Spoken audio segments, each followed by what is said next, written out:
Tonight, if your mind is still reaching for things it cannot hold, you do not have to be ashamed of that.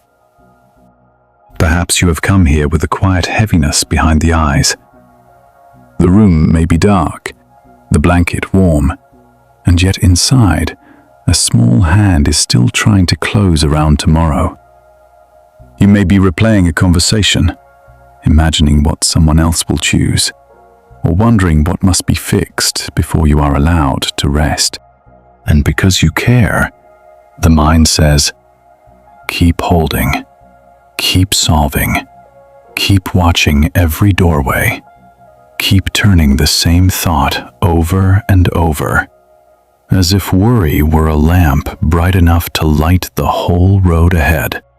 But tonight, gently, we will sit beside another kind of lamp. Not a lamp of control, but a lamp of seeing. The old Buddhist way does not ask you to stop caring. It does not ask you to become cold, distant, or empty in a hard way. It only invites you to notice the difference between what is yours to tend and what was never yours to command. Before we begin, if you wish, you may leave a small note below with the time and the place where you are listening from, like a lantern sat quietly beside the night road.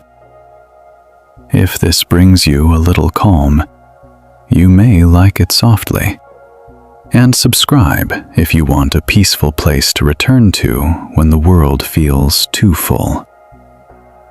And now, let that be enough. Nothing more is needed. Let your shoulders settle. Let the jaw loosen. Let the hands rest without needing to hold the shape of the day. Long ago, in a small mountain temple, there was a young monk who could not sleep whenever the rains came. The temple stood above a narrow river. In the dry months, the river was clear and small, moving over stones like beads poured into a bowl. But when monsoon clouds gathered, it grew brown and strong, carrying branches, leaves, reeds, and straw from distant huts. At night, the young monk lay on his mat and listened to it strike the rocks below. He thought of the bridge at the foot of the hill, the garden wall, the old storehouse where rice was kept. He imagined the river rising higher, touching the bridge, pressing against the wall, entering the courtyard, taking what the monks had repaired through many seasons. So, each night of rain, he rose from his mat, put on his sandals, and walked down to the river with a lantern in his hand. He did not know what he hoped to do. He only knew that staying in bed felt impossible. He would stand by the bank, shivering in the damp wind, staring at the rushing water as if his eyes could persuade it to slow. Sometimes he moved stones. Sometimes he pulled branches from the shallows. Sometimes he whispered, "Please, not higher. Please, no more." One night, an old temple cook saw the lantern moving in the rain and followed him. The cook was not a famous teacher. He had no long speeches. His robe smelled of smoke and rice steam, and his hands were rough from carrying water. He stood beside the young monk without speaking. Together they watched the river move through the dark. At last, the cook asked, "What are you doing here?" The young monk kept his eyes on the water. "I am watching the river." The cook nodded. "And is the river behaving better because you are watching?" The young monk lowered his lantern. For a moment, the question almost hurt. "No," he said, "but if I go back, I will not know what it is doing." The cook looked at the rain falling into the current. "You will not know," he said. "That is true." They stood quietly again. The river kept moving. The rain kept falling. The lantern flame trembled behind its thin paper. Then the cook stepped closer to the bank, bent down, and dipped both hands into the rushing water. He lifted them carefully, as if he were carrying something precious. For one breath, the young monk saw water shining in the old man's palms. Then it spilled through his fingers and returned to the river. The cook opened his empty hands. "This is what the mind does at night," he said. "It reaches into the river and says, 'Stay.'" The young monk watched the old hands, wet and open in the rain. The cook did not explain more. He did not say the river was good or bad.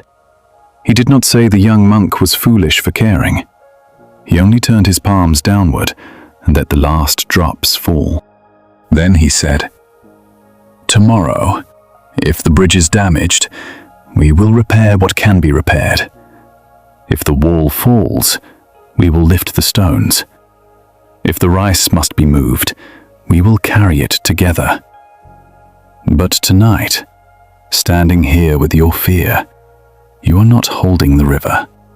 You are only losing sleep beside it."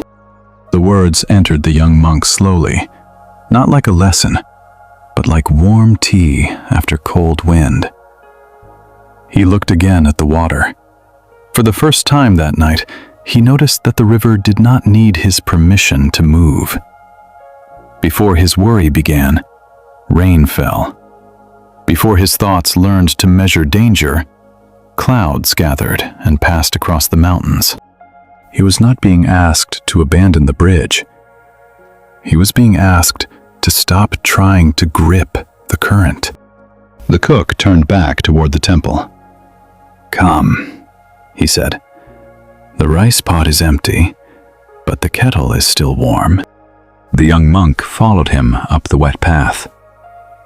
With each step, the river grew quieter behind them, though it had not changed. The sound was still there, but something inside him was no longer leaning so hard toward it.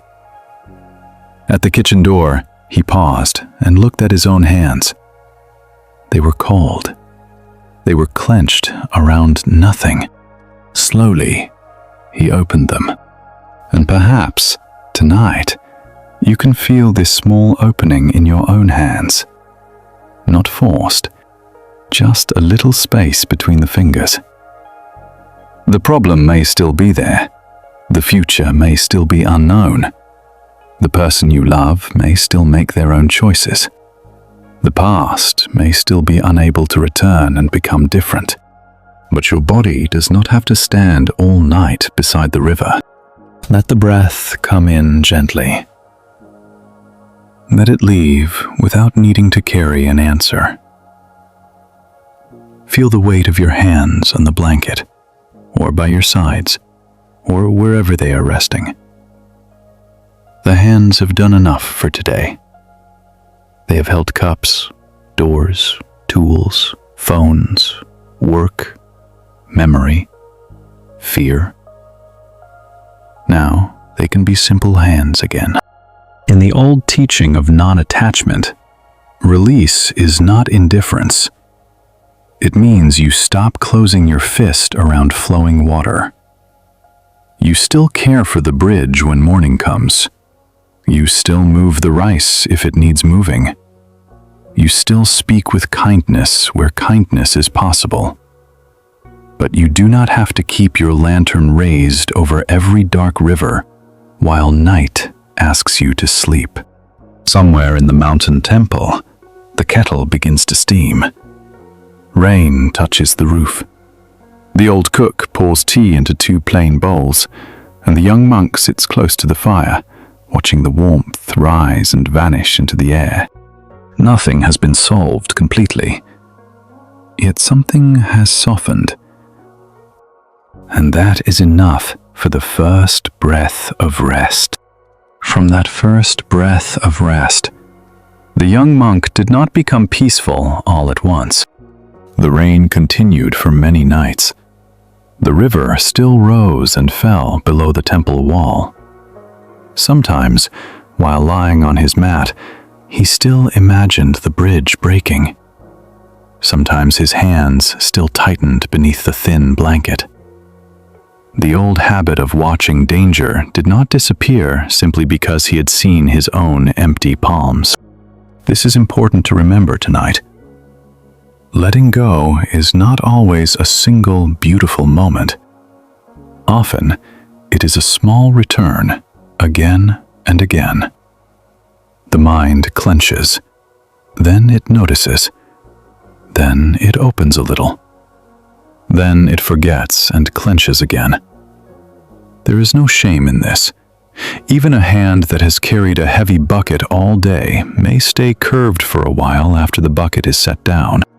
A few mornings after the storm, the young monk was sent to the lower garden to help an old gardener repair the vegetable beds.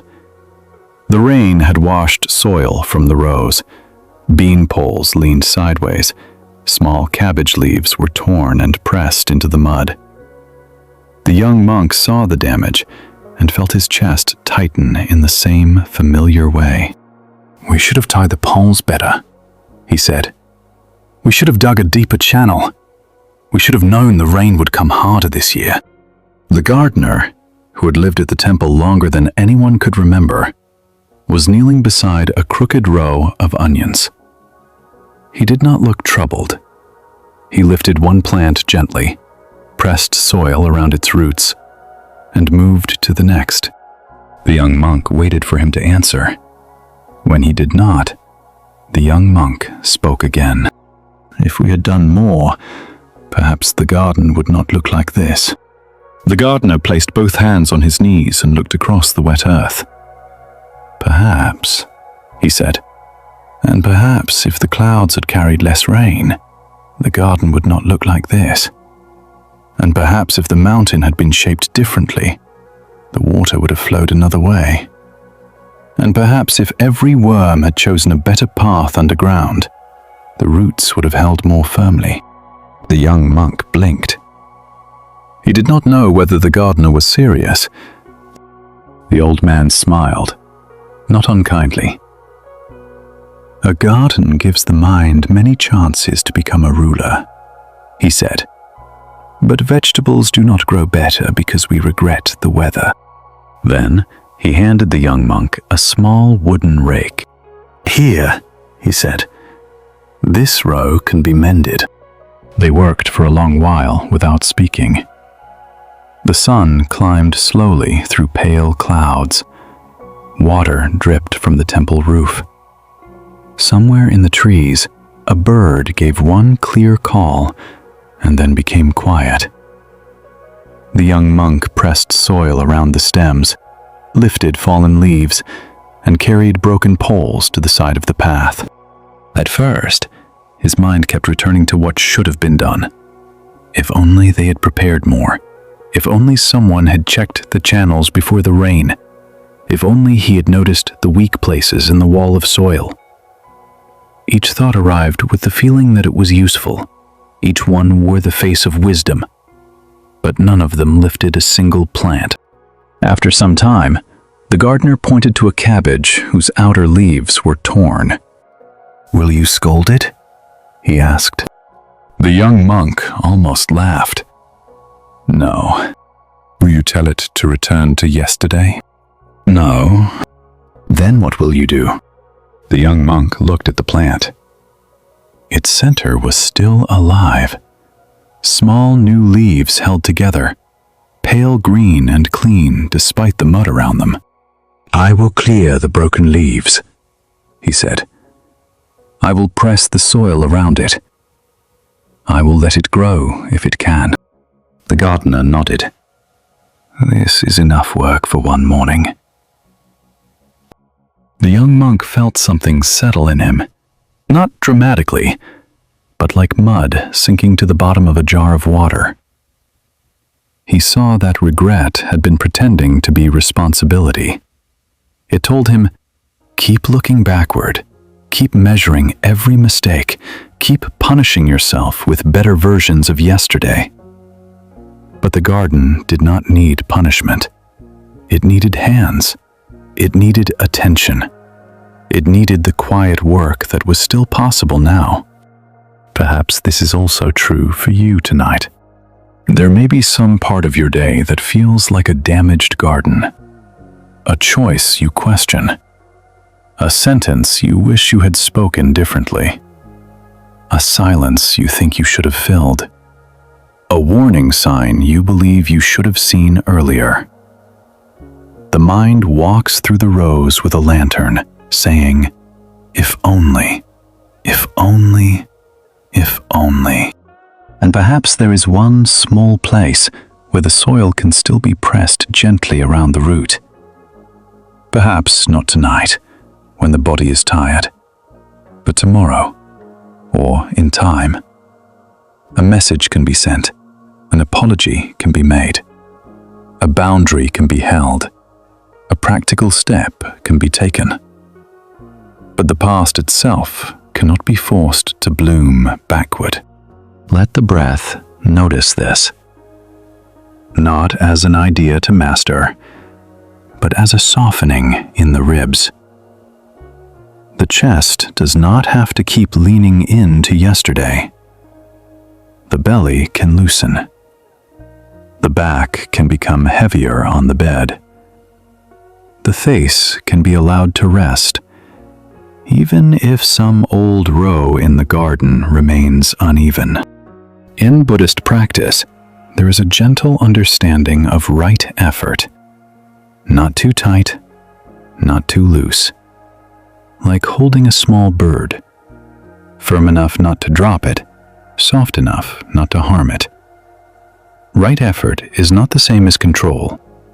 It is the simple willingness to tend what can be tended, without demanding that all life obey your fear. The gardener knew this not from books, but from seasons. Every year, something failed. Every year, something grew. Seeds were placed in the ground with care, but no hand could pull the moon across the sky faster. No prayer could command spring to arrive before winter had finished its own quiet work. The gardener could water, weed, wait, protect, and harvest. He could not open a seed by force and call that wisdom. When the sun began to lower, the young monk carried the broken bean poles to the woodpile. He expected the gardener to throw them away, but the old man sorted them slowly. Some pieces were too splintered. Some could become kindling. Some, when cut shorter, could still support smaller plants. Nothing wasted if we see clearly, the gardener said. The young monk looked at the pile. Even the broken things had different futures. Not everything could be restored to what it had been. But some things could still warm a kitchen. Some could still hold a vine. Some simply had to return to the earth. As you lie here, perhaps you can let the mind sort gently too. Not everything needs to be repaired tonight. Not every broken pole must become a bridge again. Some worries may become tomorrow's simple action. Some may become compassion. Some may become learning. Some may be laid down completely. The night does not ask you to know which is which all at once. It only asks that you stop striking yourself with the broken wood. Let the shoulders drop a little more. Let the hands be open, or at least less closed. Let the tongue rest. Let the space between the eyebrows smooth out like wet soil after rain. The garden is dark now. The river is still moving somewhere below. In the kitchen, the kettle waits. In the beds, the roots are doing their quiet work without being watched. And you, too, are allowed to do less now. Some worries may be laid down completely, and still, another worry may rise behind it, quiet as mist lifting from a field. After the garden was mended, the young monk began to notice how many shapes control could wear. It was not always fear by the river. It was not always regret among broken bean poles. Sometimes it wore the soft face of love. At the temple gate, there was a stone path that led down toward the village. Every 5th day, villagers climbed that path with baskets of rice, oil, fruit, cloth, letters, and questions. Some came to offer what they could. Some came because the temple bell made them feel less alone. Some came only to rest beneath the pine trees before returning to their work. Among them was a woman named Sila, who carried a basket of pears wrapped in blue cloth. She was not old, but worry had made her eyes older than her face. Each time she came, she asked the monks to chant for her son. Her son had left the village to work in a distant port. He wrote rarely. When he did write, his letters were short, almost careless. He said the sea was wide, the work was hard, and he was well enough. But Sila read every line as if a hidden danger lived between the words. If he wrote that the wind was strong, she imagined shipwreck. If he wrote that he had met new friends, she imagined bad company. If he did not write, she imagined illness, hunger, forgetfulness, or death. One afternoon, she came to the temple while the young monk was sweeping pine needles from the gate.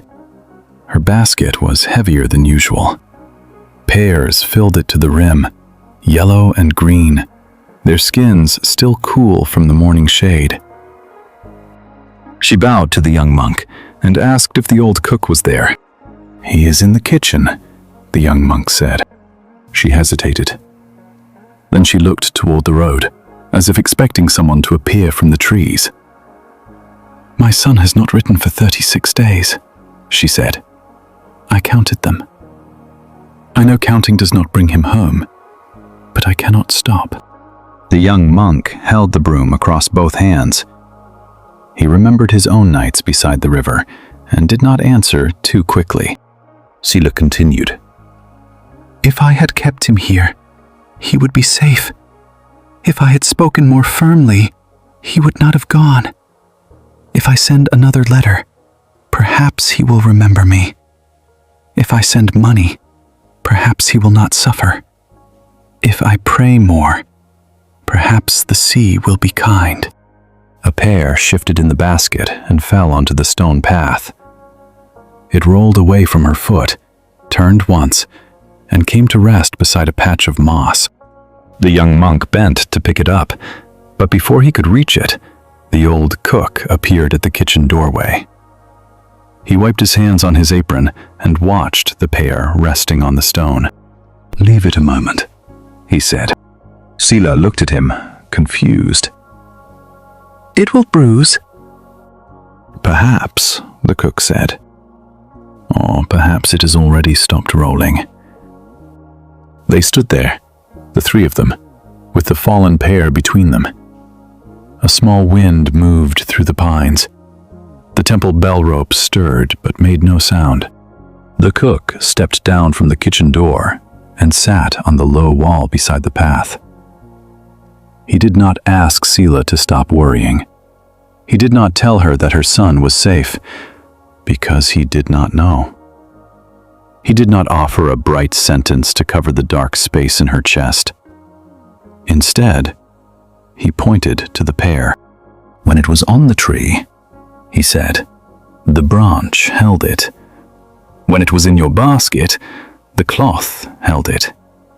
When it fell, the stone received it. At each moment, something held it differently. Sila looked down. Her hands tightened around the basket handle. "A mother is like the branch," the cook said gently. "For a while, she holds the fruit close. She gives shade. She gives food. She bends in storms. But when the fruit leaves the branch cannot follow it down every road. If it tries, it will tear itself from the tree." The young monk felt the words enter him with unexpected force. He had thought control was mostly about fear for himself, Now he saw that control could grow from tenderness. It could say, "I love you, so I must guard every step you take." It could say, "I cannot bear your pain, so I must prevent life from touching you." It could say, "If I loosen my hand, I am failing." Sila sat slowly on the wall. The basket rested in her lap. For a while, she said nothing. The cook waited. The young monk swept one pine needle, then stopped, sensing that even the broom should be quiet.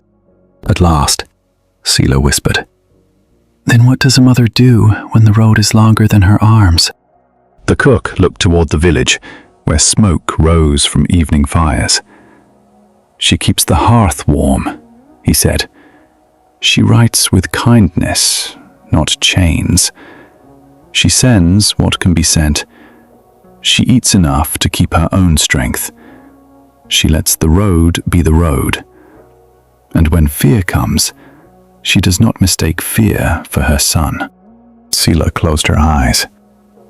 A tear moved down her cheek, but her face was softer than before. Not happy, not healed completely. Softer. The old cook picked up the fallen pear, turned it in his hand, and showed her the small mark where it had touched the stone. "Bruised," he said, "still sweet." That evening, Sila did not ask for a chant that would command the sea. She sat in the temple courtyard while the monks lit the lamps. She placed 3 pears in the kitchen, 2 before the small altar, and 1 beside the gate where travelers sometimes rested. Then she walked down the stone path slowly, carrying a basket that was lighter, though the road before her had not become shorter. Perhaps there is someone in your own heart whom you have tried to protect by worrying. A child, a parent, a friend, a partner, someone far away, someone near but unreachable in their own mind. Love may have become a long arm reaching into every imagined danger, and because the love is real, the fear feels holy. But love and control are not the same breath. You can care. You can write the kind message. You can set the boundary. You can leave the lamp in the window. You can keep your own heart from becoming hard. But you cannot live another person's karma for them. You cannot walk inside their choices. You cannot keep every stone from the road beneath their feet. Feel how the body responds to this. There may be sadness. Let it be there. There may be resistance. Let that be there too. Nothing has to be pushed away. Let the chest have room. Let the throat soften.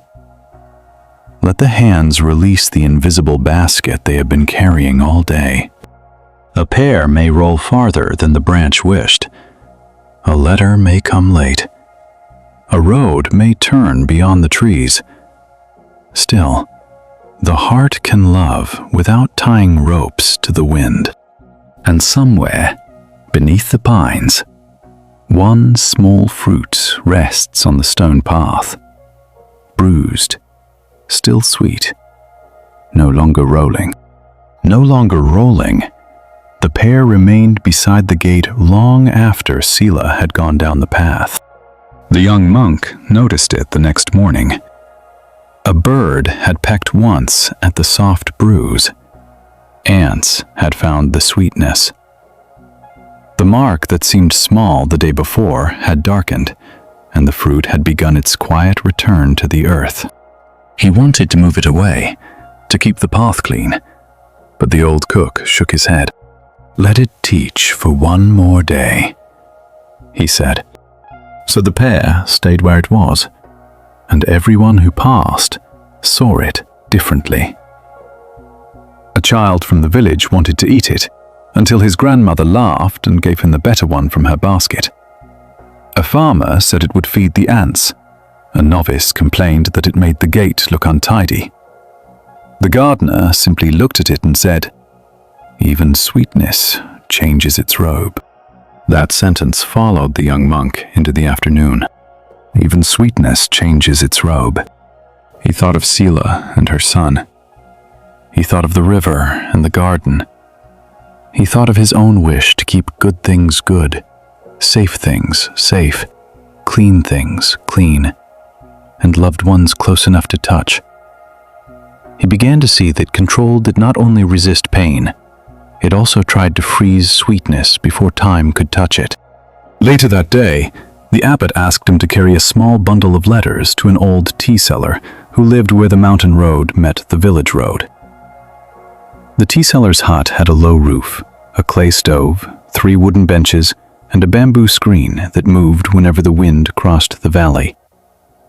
Travelers stopped there before climbing to the temple or before leaving the village for the plains. The tea seller was a woman, with silver hair tied at the back of her neck.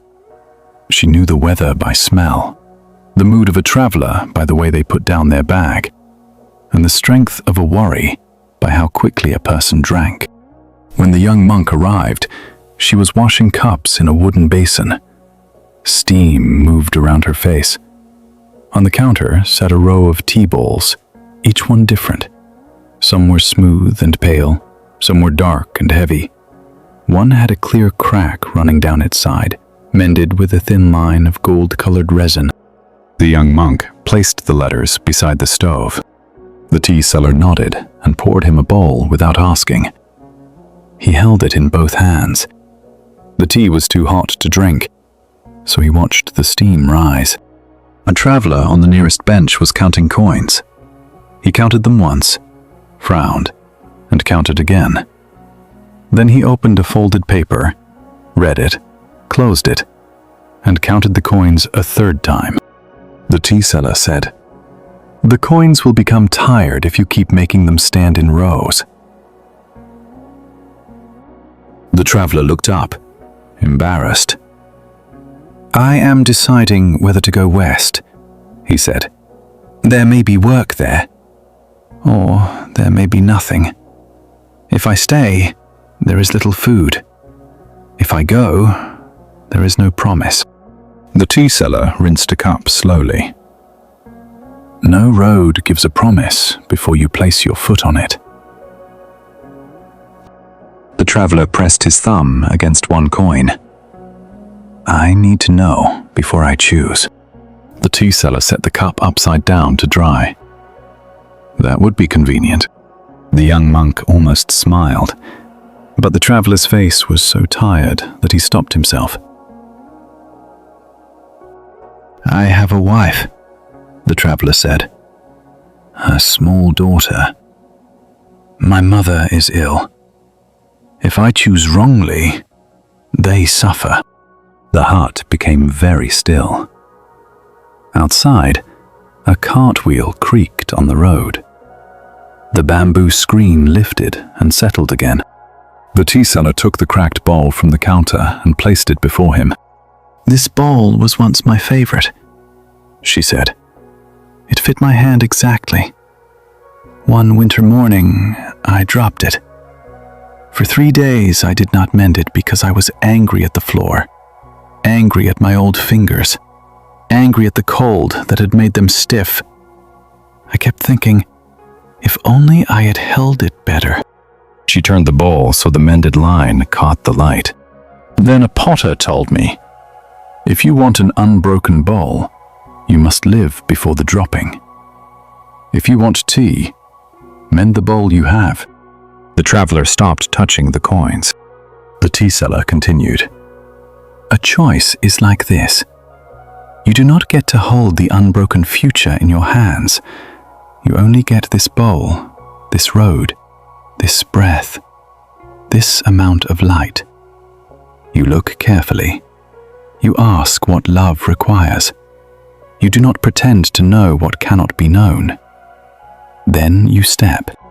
The young monk listened with the warm bowl between his palms. He felt the teaching reach into a hidden place in himself. How often had he wanted certainty before action? How often had he believed that if he could think long enough, he could remove all risk from a choice? But life did not hand anyone the finished story before the first step. The traveler looked toward the road.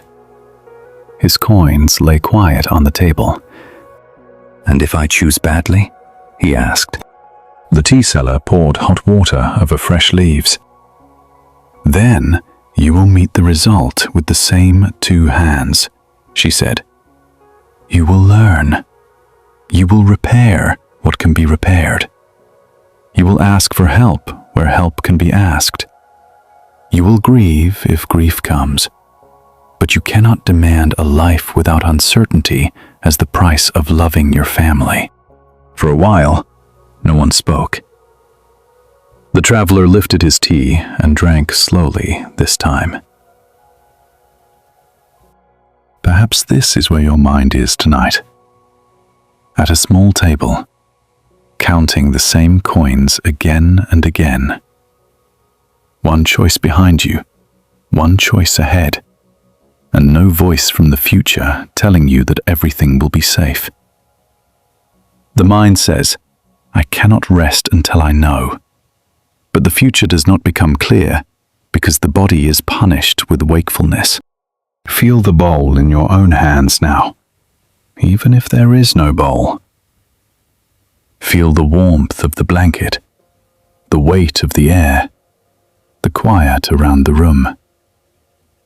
This moment may not contain every answer, but it contains enough for one breath. In Buddhist practice, wisdom is not perfect prediction. It is clear seeing, joined with a gentle heart. You look at causes and conditions. You do what can be done. You choose as honestly as you can. Then you release the demand to control every result. The tea cools whether you solve the future or not. The traveler finally gathered his coins. He did not look suddenly joyful. He only looked less trapped.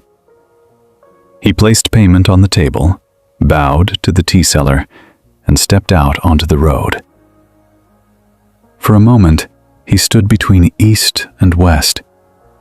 Then he adjusted the strap of his bag and began walking. The young monk watched him until dust and evening light softened his shape.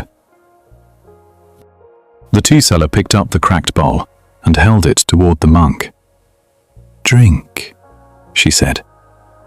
"It still carries tea." The cracked bowl remained in the young monk's thoughts as he climbed back toward the temple. The evening road was not difficult, but he walked slowly. On one side, bamboo leaned over the path, tapping softly when the wind moved through it. On the other side, the valley opened into blue distance, with small cooking fires beginning to appear like earthbound stars. He carried no heavy bundle now. The letters were delivered. His hands were free. Yet inside, he felt the weight of the traveler's question. "And if I choose badly?" It was a question he knew well. Not always in those words, but in the hidden language of the body. A tight belly before speaking. A shallow breath before deciding. A mind that wants to rehearse every possible outcome before taking even one honest step. At the temple, the evening bell had not yet sounded. The young monk found the old cook sitting near the kitchen door, peeling turnips into a wooden bowl. Thin white curls fell from the knife and gathered in his lap like quiet shavings of moonlight. The young monk sat beside him. "The tea seller has a bowl with a crack," he said. "Most bowls do, if they live long enough," the cook answered. "She said it still carries tea." The cook smiled, but did not look up from his work. "Then it is a good bowl." The young monk watched the blade move under the old man's thumb. "I thought practice would make the mind certain," he said after a while. "I thought if I understood enough, I would not be so afraid of choosing wrongly. The cook placed one peeled turnip into the bowl. Certainty is a poor blanket, he said. It always leaves some part of the body cold. The young monk looked at him. The cook continued. When I was young, I wanted the same thing. Before planting rice, I wanted to know the rain. Before lighting the stove, I wanted to know if the guests would come. Before loving anyone, I wanted to know whether I would lose them. I wanted life to bow first, so I could walk without trembling. He set down the knife and rubbed his hands together. But life does not bow first.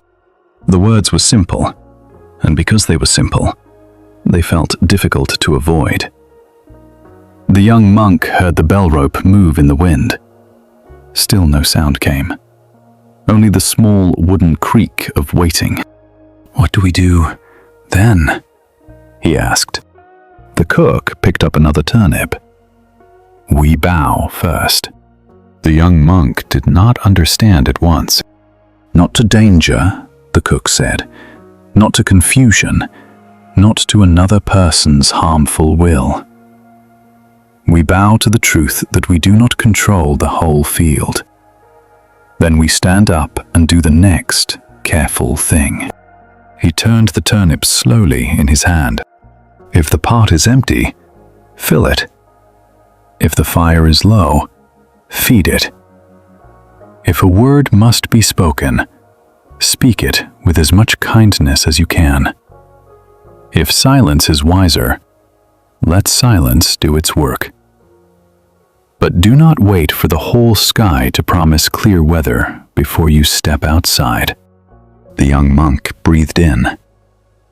The kitchen smelled of earth, smoke, and cut roots. Nothing in that smell was grand. Nothing tried to become a teaching. Yet the body seemed to understand before the mind did. The shoulders softened a little. The stomach loosened. The question did not vanish, but it had less room to rule. Perhaps this is a place where you can rest for a moment too. You do not need to know every result before your body is allowed to soften. You do not need to solve the whole shape of tomorrow before your eyes may grow heavy. It is enough to know that when morning comes, you can meet one small thing, one message, one task, one breath before the next, one honest act, not the entire future. Let the mind hear that gently, not as an order, not as a demand to stop thinking, more like a warm bowl placed into cold hands. You can care without predicting everything. You can prepare without controlling everything. You can choose without owning every consequence. The young monk stayed beside the cook until the evening bell finally sounded.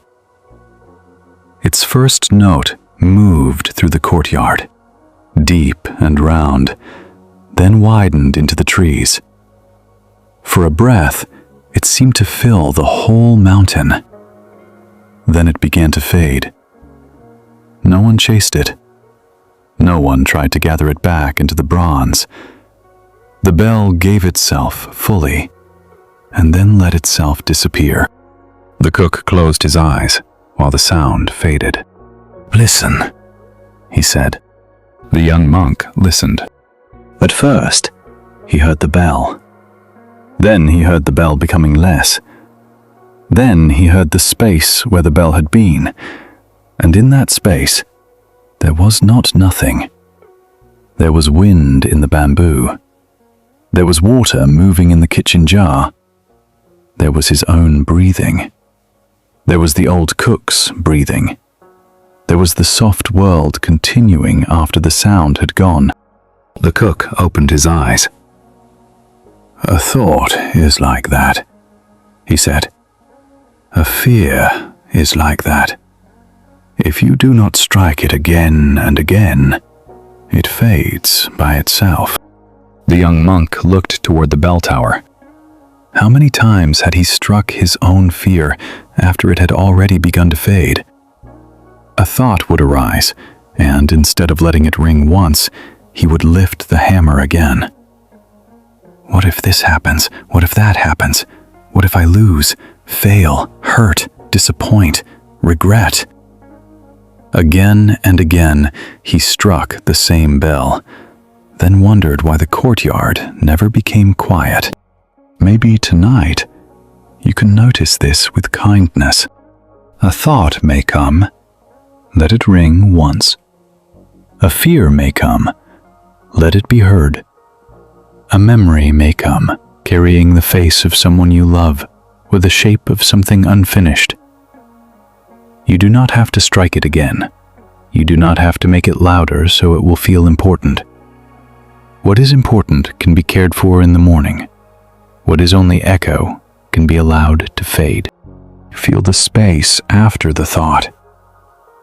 Even if it is small, even if another thought comes quickly, somewhere between them, there is a quiet place that has never been harmed by thinking. Rest your attention there for half a breath. That is enough. The old cook returned to the turnips. The young monk rose to help him. Together they washed rice, filled the pot, and fed the stove. The work was plain: water, grain, fire, bowl. The young monk did not feel free from uncertainty, but he felt less alone inside it.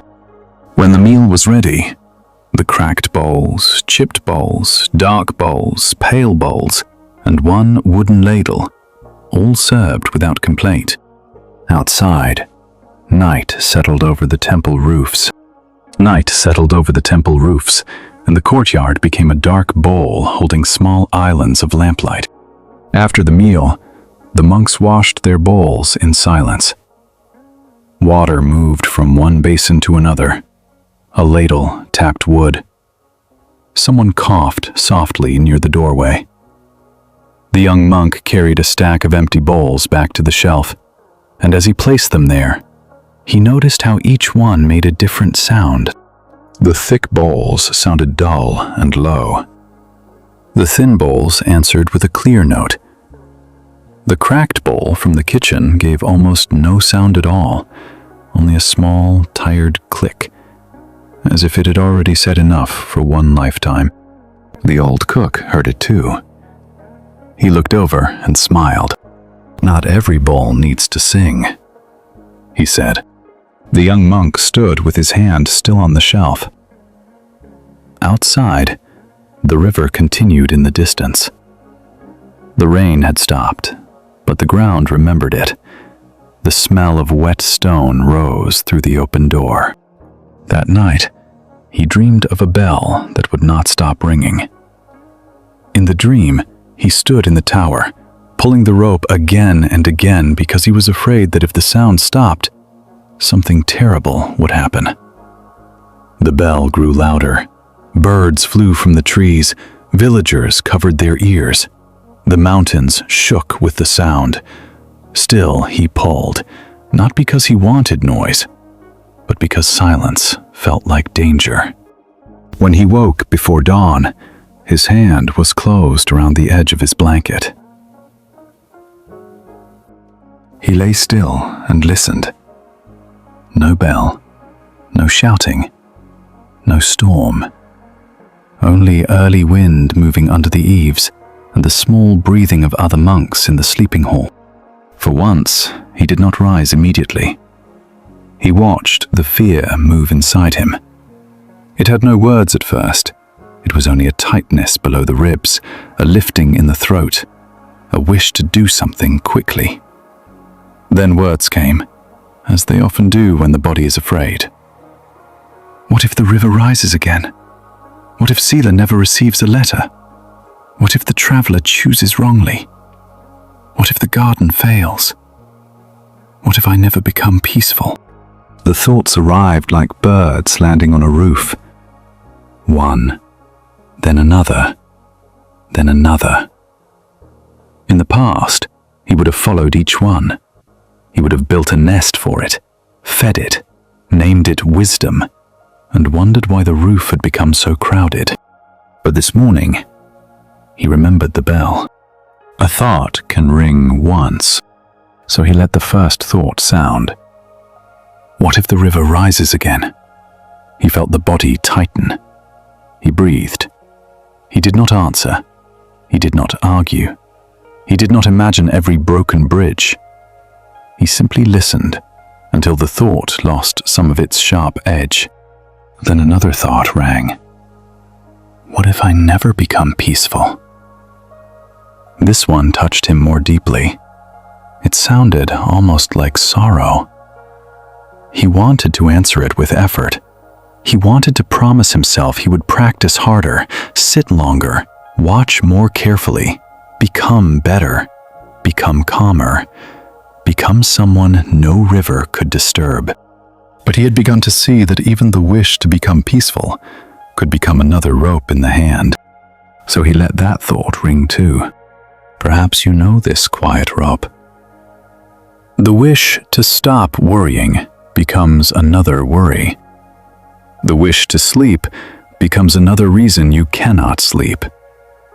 The wish to let go becomes something you grip tightly, as if release were a door you must force open before morning.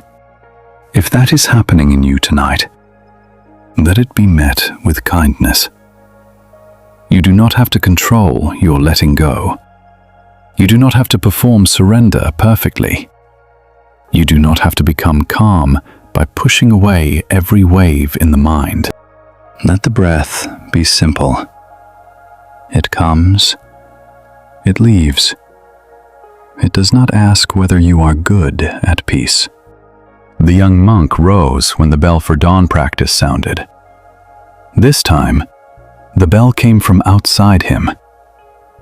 One deep note moved through the hall, touched the wooden beams, and faded into the pale morning.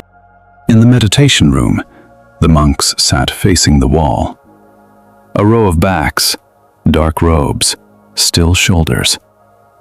The young monk folded his legs, placed one hand in the other, and tried to sit as he had been taught. At first, he counted the breath. 1 in, 1 out. 2 in, 2 out. But soon he was trying to make each breath smooth. Then he was trying to make the mind empty. Then he was trying to notice that he was trying. Then he was annoyed that he had noticed. The whole inner room became crowded. Across from him sat an old nun who had come from a nearby hermitage for the rainy season. She had a face like folded paper and eyes that seemed to rest on things without taking them. During walking practice, she noticed the young monk's tight mouth and the way his shoulders lifted toward his ears. When practice ended, she stepped beside him in the courtyard. "You are sitting as if you are guarding a prison gate," she said. The young monk looked down, embarrassed. "I am trying to control my thoughts." She nodded. "Are they dangerous prisoners?" He almost said yes. Then he saw the corner of her mouth soften. "They disturb me," he said. The old nun picked up a fallen bamboo leaf from the stones. She placed it on her open palm. The leaf was narrow, yellowing at the tip, light enough for the morning wind to lift if her hand tilted. "If I close my fist to keep this leaf still," she said, "what happens?" She closed her hand gently. The leaf disappeared. The young monk answered, "You cannot see it, and perhaps I break it." She opened her hand again. The leaf lay bent now, but still there. "If I keep my palm open," she said, "the leaf may stay for a breath, or the wind may take it. Either way, my hand is not at war." The young monk watched the leaf tremble. A small wind moved through the courtyard. The leaf lifted, turned once, and slid from her palm to the ground. The nun did not follow it. "Your thoughts are not asking for a cage," she said. "They are asking to be known and released." Then she bowed slightly and walked toward the well. The young monk remained where he was. Nothing grand had happened. No bright awakening split the sky. There was only an open hand, a leaf, a little wind, and a sentence simple enough to enter without resistance. Thoughts are asking to be known and released. Maybe, here, in your own night, you can try nothing more than this. Not stopping thoughts. Not winning against them.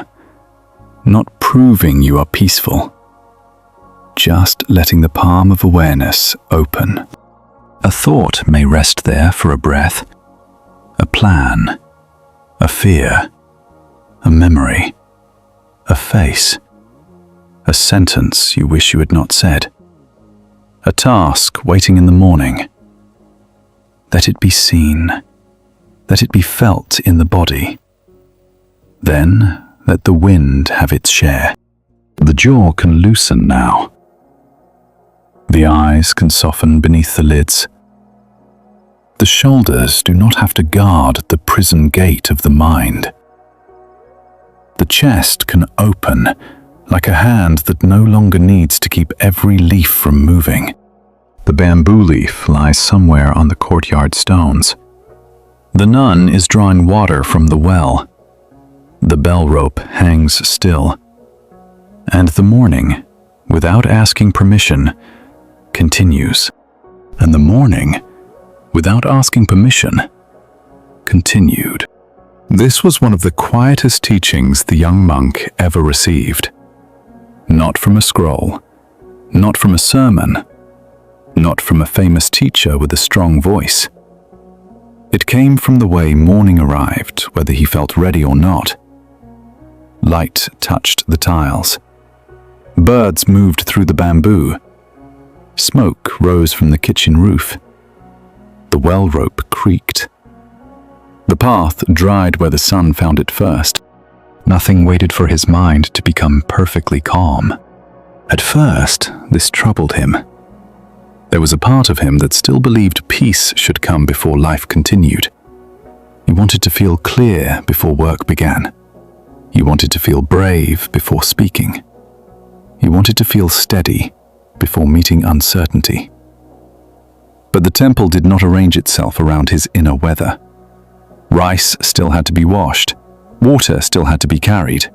Lamps still had to be cleaned. The bell still sounded at dawn.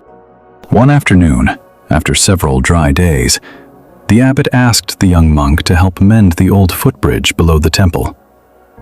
The bridge had not broken in the storm, but one side rail had loosened and a few planks had shifted. Villagers used it when they came from the lower road, so it could not be ignored. The young monk went down with 2 other monks, a bundle of rope, a small hammer, and a basket of wooden pegs. The river below was calmer now. Clear water moved over stones that had been hidden during the rain. Sunlight entered the current in broken pieces. Every so often, a leaf floated past, turned once in a small whirlpool, and continued downstream. An old carpenter from the village was waiting by the bridge. His beard was white, his back slightly bent, and one of his eyes had a clouded look, as if mist had settled permanently behind it.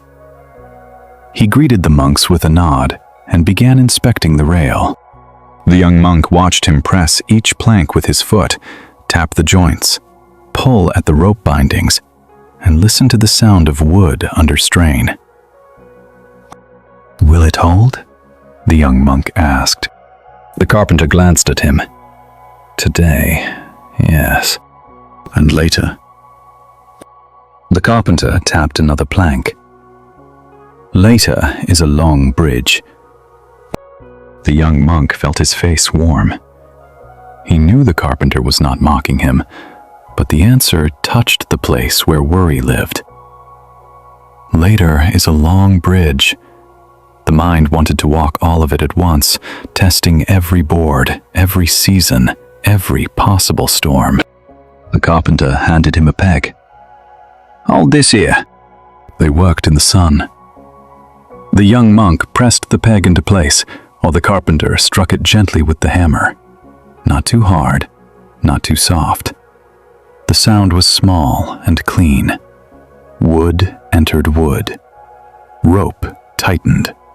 A loose rail became steady beneath their hands.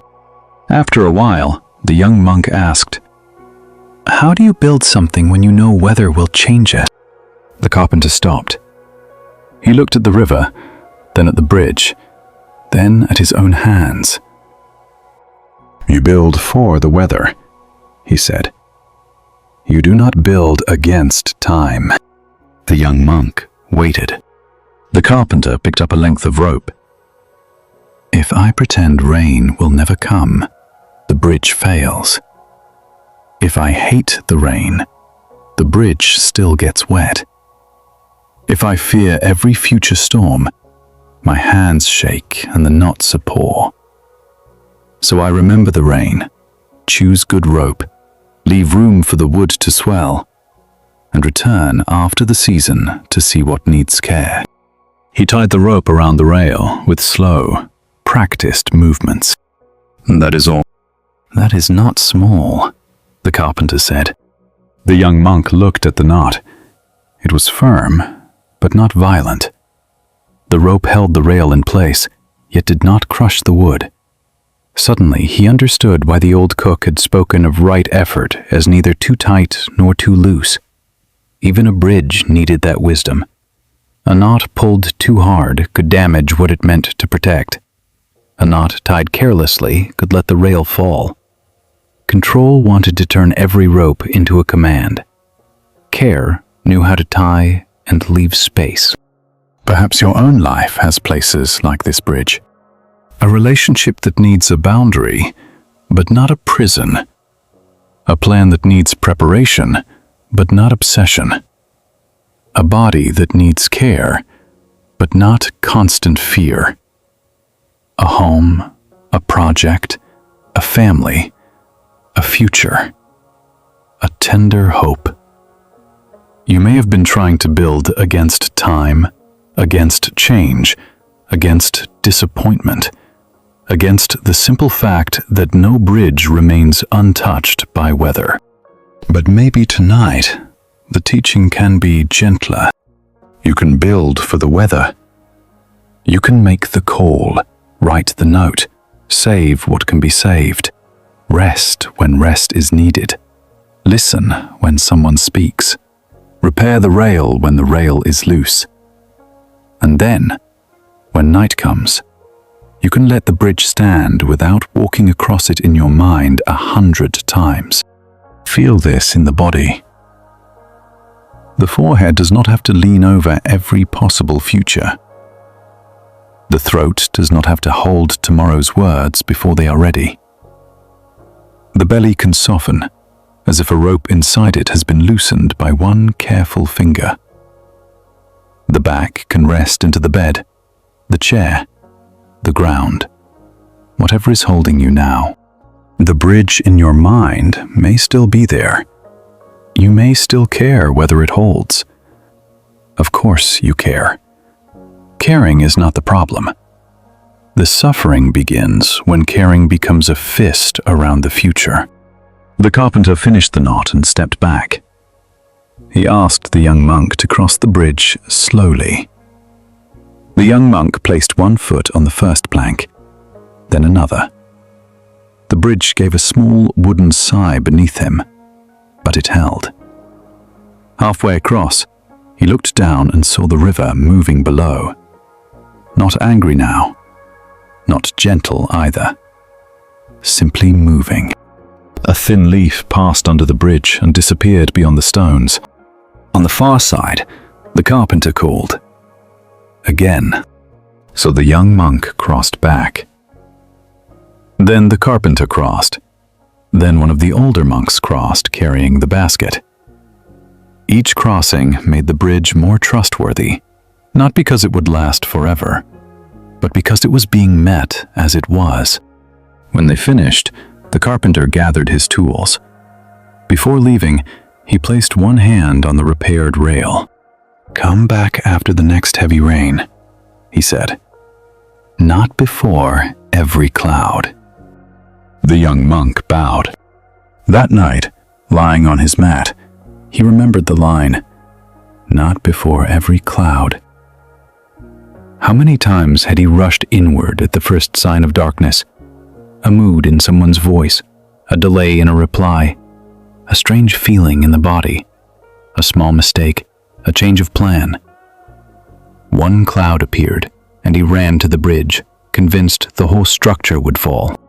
But clouds are not always storms, and even storms are not always endings. Let your breath know this. Let the next inhale arrive like a foot placed carefully on a plank. Let the exhale be the bridge holding. Nothing dramatic, nothing forced. Just this crossing. Just this breath. Just this moment, carrying you quietly over the water below. Just this moment, carrying you quietly over the water below. The young monk remembered the bridge for many days. Whenever he felt the mind running ahead, testing planks that had not yet appeared, he would hear the carpenter's voice. Not before every cloud. It did not make him careless. In fact, he became more careful, but in a different way. Before, his care had been sharp and restless. It rushed, it searched for danger. It tried to repair tomorrow before today had finished speaking. Now his care began, slowly, to take the shape of attention. He noticed when a rope needed tightening. He noticed when a lamp was low on oil. He noticed when Sila came to the gate with a letter held against her chest. He noticed when the old cook's hands were more tired than usual, and quietly took the heavier water bucket from him, without making a lesson of it. Care, he began to see, was something the body could do in the present. Control was something the mind tried to do from far away. One late afternoon, the abbot sent him with another monk to help at a village house where a roof tile had come loose. The house belonged to an old widower named Arun, who lived with his granddaughter beside a grove of banana trees. The storm had passed many days before, but water had found its way through a small opening in the roof and left a dark stain on the wall near the sleeping mat. When the monks arrived, Arun was standing in the yard with a bundle of old cloth in his arms. He kept looking up at the roof, then down at the wall, then up again, as if his eyes could make the tile return to its place. "I should have checked it before the rain," he said. The young monk heard the familiar gate opening. If only. Arun's granddaughter, a girl of about 10, sat on the step holding a wooden doll wrapped in a scrap of red fabric.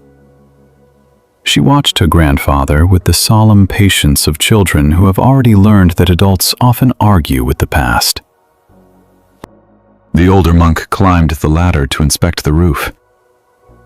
The young monk helped Arun move bedding into the sun. The mat was damp at one edge. A folded blanket smelled of rain. The wooden floor beneath it had darkened, but not rotted. There was work to do, but not as much as Arun feared. Still, the old man kept speaking to the roof. If I had looked sooner, if I had replaced the tile last season, if I had not trusted that old repair. His granddaughter stood, walked into the house, and returned with a small clay cup. She placed it under the place where the water had dripped. "Grandfather," she said, "the rain is not falling now." Arun looked at the cup, then at her. For a moment, he seemed almost offended by the simplicity of this. Then his shoulders lowered. "No," he said, "it is not." The young monk felt the sentence enter the yard like a bell without sound. The rain is not falling now. How much suffering came from standing beneath yesterday's rain with a cup in both hands? How often did the mind keep listening for drops after the sky had cleared? The older monk called from the roof that the tile could be reset and sealed before evening. Arun nodded, but his face was still troubled. "My son used to fix these things," he said. "He knew roofs better than I do." The young monk knew from village talk that Arun's son had died 3 winters earlier.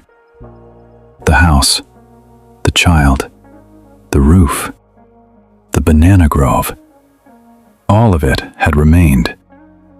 But the hands that once repaired things quickly were gone. Perhaps the loose tile was not only a tile. Perhaps it was a place where grief had found a way in. He did not speak quickly.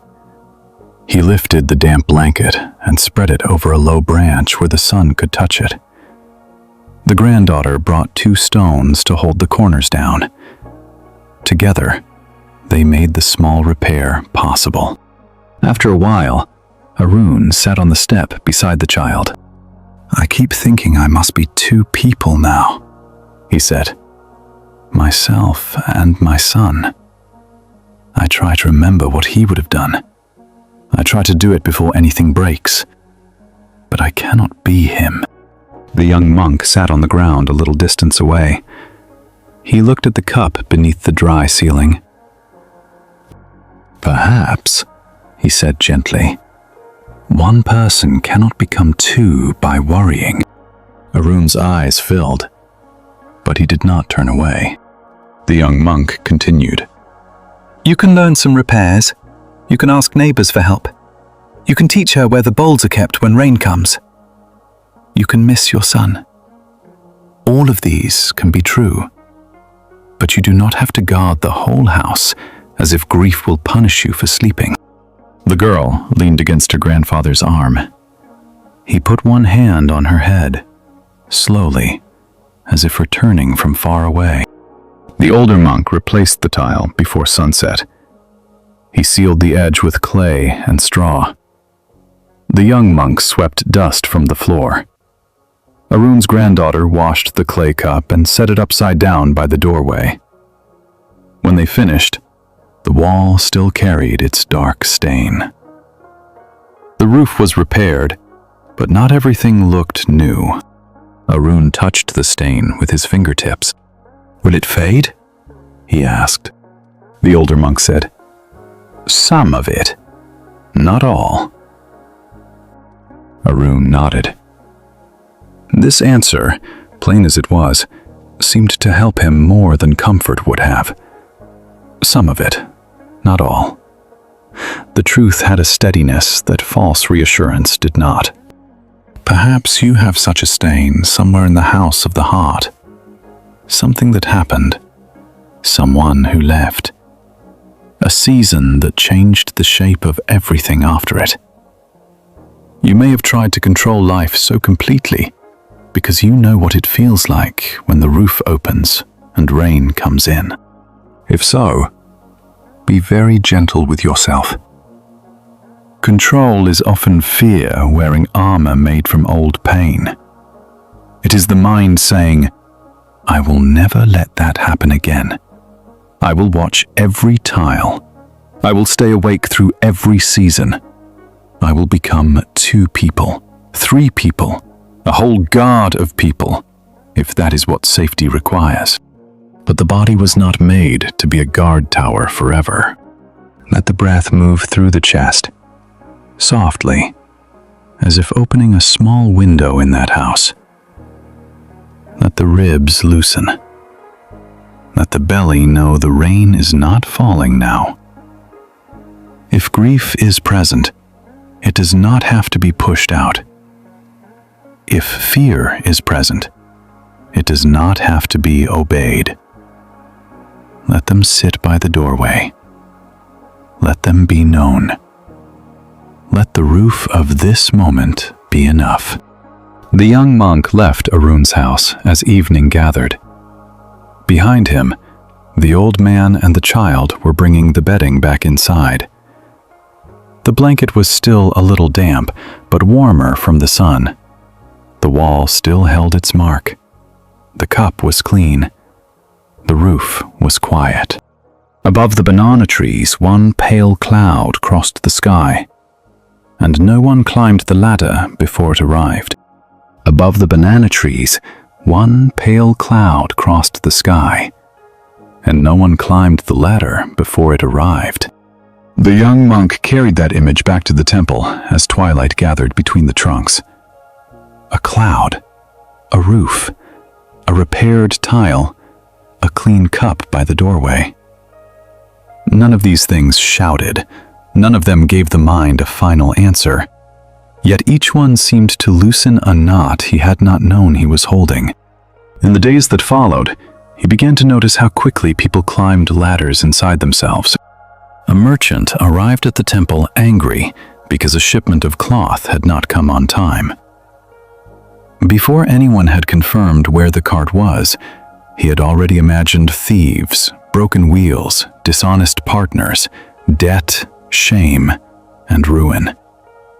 He paced below the cedar trees as if the whole market were burning. A young mother came because her child had a fever that had already begun to lower. Still, her eyes searched every face for certainty that the fever would not return. She held the sleeping child as if vigilance itself were medicine. A novice wept behind the storage hall because another monk had spoken sharply to him while they were stacking firewood.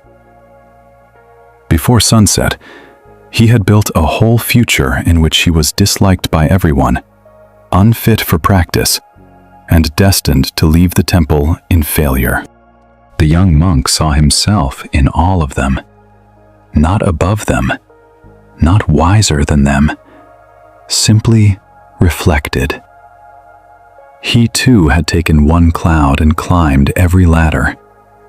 He too had mistaken imagination for preparation. He too had believed that a painful future became less painful if he rehearsed it before it came. One evening, he brought this to the old nun at the well. She was lowering the bucket with both hands, letting the rope pass through her palms with a slow, rasping sound. "People suffer before the thing happens," he said. "Sometimes the thing does not happen at all." The nun listened to the bucket touch water far below. "Yes," she said. "The mind cooks many meals no one will ever eat." The young monk almost laughed, then grew quiet. The sentence was too true. The nun drew the bucket up slowly. Water shone in it, dark at first, then silver where evening light reached the surface. She poured some into a jar and handed him the ladle. "Drink what is here," she said. "Not the water you fear may be missing next summer." He drank. The water was cool, plain, immediate. It did not explain itself. It did not promise there would always be enough. It simply met his thirst now. Perhaps tonight, your mind has also cooked many meals no one will ever eat. It may have prepared arguments that will never be needed, griefs that have not arrived, disasters that are only shadows, replies to words no one has spoken, defenses against judgments no one has made. The mind may call this protection, but the body feels every imagined meal as if it must digest it. No wonder the chest feels tired. No wonder the stomach tightens. No wonder sleep stays at the edge of the room, waiting for the kitchen of the mind to become quiet. Let the ladle lower now. Let it touch the water that is actually here. This breath, this bed, this night, this body, doing its best after a long day of carrying seen and unseen things. You do not have to drink from next summer's well tonight. The old nun looked into the well after the young monk drank. "Do you see your face?" she asked. He leaned over. The water was still moving from the bucket.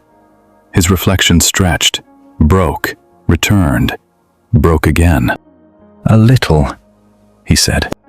"Wait," she said. So he waited. The rope stopped swaying. The rings on the surface widened and faded. The dark water became smooth. His face appeared more clearly, not because he had forced it, but because he had stopped disturbing the well. The nun rested her hands on the stone rim. "When the mind is shaken," she said, "it asks for control. But often it needs stillness first. If you try to solve your life while the water is trembling, every reflection looks broken." The young monk watched his own face in the well. He saw how many decisions he had tried to make from a shaken place. How many words he had nearly spoken while fear was still throwing stones into the water. How many futures he had judged while the surface of his mind was full of rings. "What should we do when the water is moving?" he asked. The nun smiled. "Stop throwing stones." It was so simple that for a moment he felt disappointed. Some part of him wanted a deeper instruction, something worthy of being remembered forever. But as he stood there beside the well, with the rope damp and the evening cool, he knew the simplicity was the depth. Stop throwing stones. Not forever, not perfectly, just now. Do not throw the stone of another frightening image. Do not throw the stone of one more accusation against yourself. Do not throw the stone of replaying the same conversation again. Do not throw the stone of trying to force sleep to come. Let the rings already moving widen at their own pace. This is a gentle practice for your body too. Let the muscles around the eyes stop throwing stones. Let the tongue release from the roof of the mouth. Let the shoulders stop preparing for a blow that is not here. Let the hands be ordinary hands. Let the belly be allowed to move with the breath, even if the mind has not approved everything. The young monk and the nun stood until the evening bell sounded. Its note entered the well and trembled there, making the reflected sky ripple softly. This time, the young monk did not mind the ripples. They were only ripples. They moved, widened, faded. Above them, the first stars appeared. Below them, in the water, the stars appeared again. The nun lifted the bucket and began walking back toward the courtyard. The young monk followed, carrying the jar carefully with both hands. He could not control whether the water would spill if he stumbled, but he could walk with attention. He could feel the path beneath his feet. He could hold the jar without squeezing it against his chest. Halfway to the kitchen, he looked down and saw the stars trembling in the water he carried. For once, he did not try to make them still. For once, he did not try to make them still. The stars trembled in the jar because his steps trembled, because the path was uneven, because water was water, because light, when carried, becomes a little broken. And yet the stars were not damaged by their trembling. They were still stars in the sky, calm beyond the movement of the jar. The young monk thought about this as he entered the kitchen. He set the water near the stove, and the old cook, without looking up, said, "You carried the sky carefully." The young monk looked into the jar. By then, the stars had vanished, swallowed by lamplight and shadow. "It was only water," he said. The cook smiled. "Yes, that is usually where the sky hides." The young monk sat near the door, while the cook prepared a thin evening soup. The air smelled of ginger, roots, and smoke. Outside, the temple courtyard had gone blue with night. A moth circled the small kitchen lamp, touching the light and falling away, touching and falling away. After a while, the young monk said, "I keep seeing how much cannot be controlled. The river, the garden, the roof, the choices of others, the future, even my own thoughts. But sometimes, when I see this, I feel sad. If so little can be controlled, what is left for us?" The cook stirred the soup slowly. "What is left?" he repeated. The young monk nodded. The cook placed the spoon on the edge of the pot and looked around the kitchen. There was a stack of bowls, a worn broom, a stone jar of water, a basket of turnips, a small knife, a cloth hanging near the fire, and the lamp with the moth circling it. "This," he said. The young monk waited for more. The cook picked up the cloth and folded it. "This cloth can be folded. This soup can be stirred. This bowl can be washed. This tired body can be allowed to sit. This frightened heart can be met kindly. This moth can be left to learn the lamp in its own way." The moth touched the flame god and fluttered back into the dark. The cook continued, "People think letting go means there is nothing to do, but letting go is what allows us to do the one thing that is truly here. When the mind is trying to hold 10,000 things, it cannot feel the bowl in its hand." The young monk looked down at his own hands. They rested on his knees, open and empty. Earlier in his life, empty hands had felt like failure. If he was not holding, fixing, guarding, planning, preventing, proving, what was he doing? But now, in the warm kitchen, empty hands seemed less like a loss and more like readiness. A full fist cannot receive a bowl. The cook ladled soup into 2 bowls and handed one to him. The young monk received it carefully. Warmth entered his palms.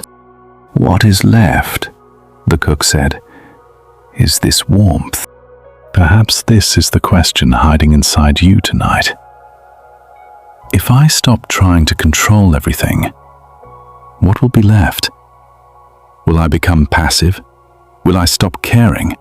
Will life fall apart? Will people think I am weak? Will the things I love drift away? But letting go is not the collapse of care. It is care returning to its proper size.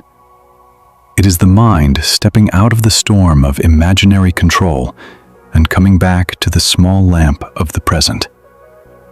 Here, perhaps one thing can be done, or perhaps nothing can be done except resting, breathing, and not adding another wound to your own heart.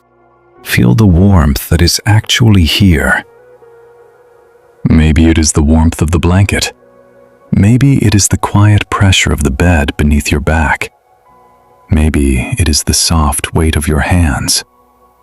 Maybe it is only the breath entering and leaving without needing permission from the mind. This is not nothing. The young monk lifted the soup and drank. It was simple, almost plain. A little salt, a little ginger, turnip softened by fire. Nothing rich, nothing rare. Yet because he was no longer thinking about the bridge, the roof, the traveler, the river, or the future of his own peace, he could taste it fully. The cook watched him. "Better?" he asked. The young monk nodded. "I can taste it." Then, for this moment, the cook said, "You are not lost." The words stayed with him. Not lost did not mean finished. Not lost did not mean certain.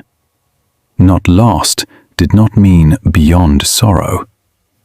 It meant present enough to taste what was in the bowl. That night, after the kitchen was cleaned, the young monk walked alone to the edge of the courtyard. The moon had risen above the dark line of the mountain. The repaired bridge could not be seen from there, but he knew where it lay. The river could be heard faintly below, not loud now, just a low thread of sound moving through the valley. He stood beneath the old cedar tree and listened. A thought came.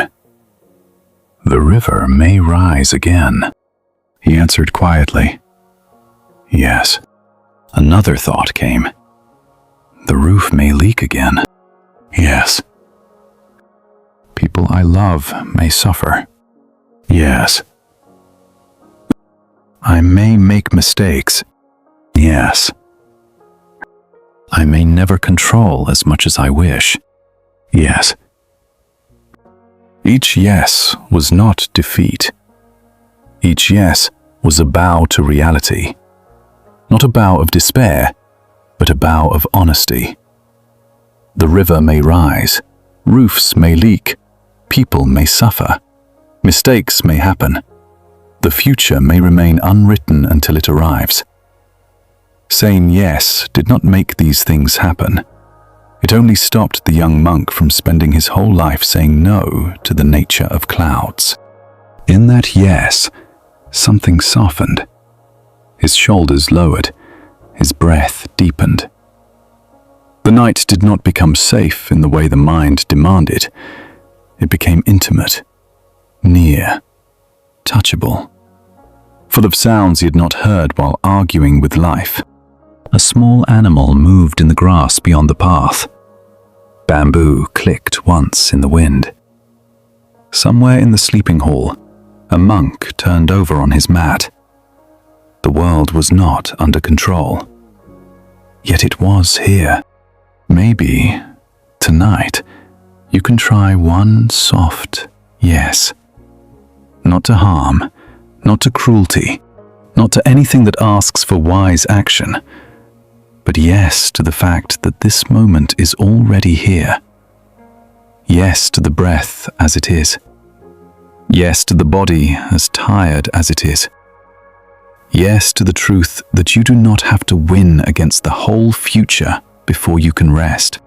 The mind may still whisper, but what if? You can answer, perhaps. Perhaps that will happen. Perhaps it will not. And when morning comes, I will meet what can be met. For now, the bowl has been washed. The lamp is low. The stars are steady above the trembling jar. And your hands, no longer required to hold the sky still, may rest. And your hands, no longer required to hold the sky still, may rest. By the middle of the rainy season, the young monk began to understand that letting go was not a single door, opened once and left behind. It was more like a path through the temple grounds. Each day, the same stones appeared beneath his feet, but the light was different. Some mornings the path was silver with mist. Some afternoons it was bright with fallen petals. Some nights it almost disappeared in darkness, and he had to feel his way slowly, one step at a time. There were days when he felt open and quiet. There were days when one small word from another monk closed him again. There were days when he could watch a thought rise and pass like smoke. There were days when he chased the smoke until his chest hurt. The old nun noticed this too. One morning, after practice, she found him sweeping the courtyard with unusual force. The broom scratched hard against the stones, leaves flew in all directions, dust rose around his ankles. The nun stood beneath the cedar tree and watched for a while. "Are you sweeping the courtyard?" she asked. "Or punishing the ground?" The young monk stopped. His face warmed. "I am restless today." So I see. He looked at the scattered leaves. I thought I was becoming better at letting go. Then someone criticized the way I prepared the lamps, and my mind held it all night. I answered him in my thoughts many times. I proved myself right. I proved him unkind. I slept badly, and this morning the words are still here. The nun walked to the edge of the courtyard and picked up one leaf. It was brown, curled at the sides, with a small tear near the stem. "When this leaf falls," she said, "the tree does not climb down after it." The young monk sighed. "I know." "No," she said gently. "Today you only know the sentence. You have not yet felt the tree." She placed the leaf on the flat stone between them. A tree does not let go because it dislikes the leaf. It lets go because the season has changed. While the leaf was green, the tree fed it. When the time came, the tree released it. This is not rejection. It is wisdom with roots.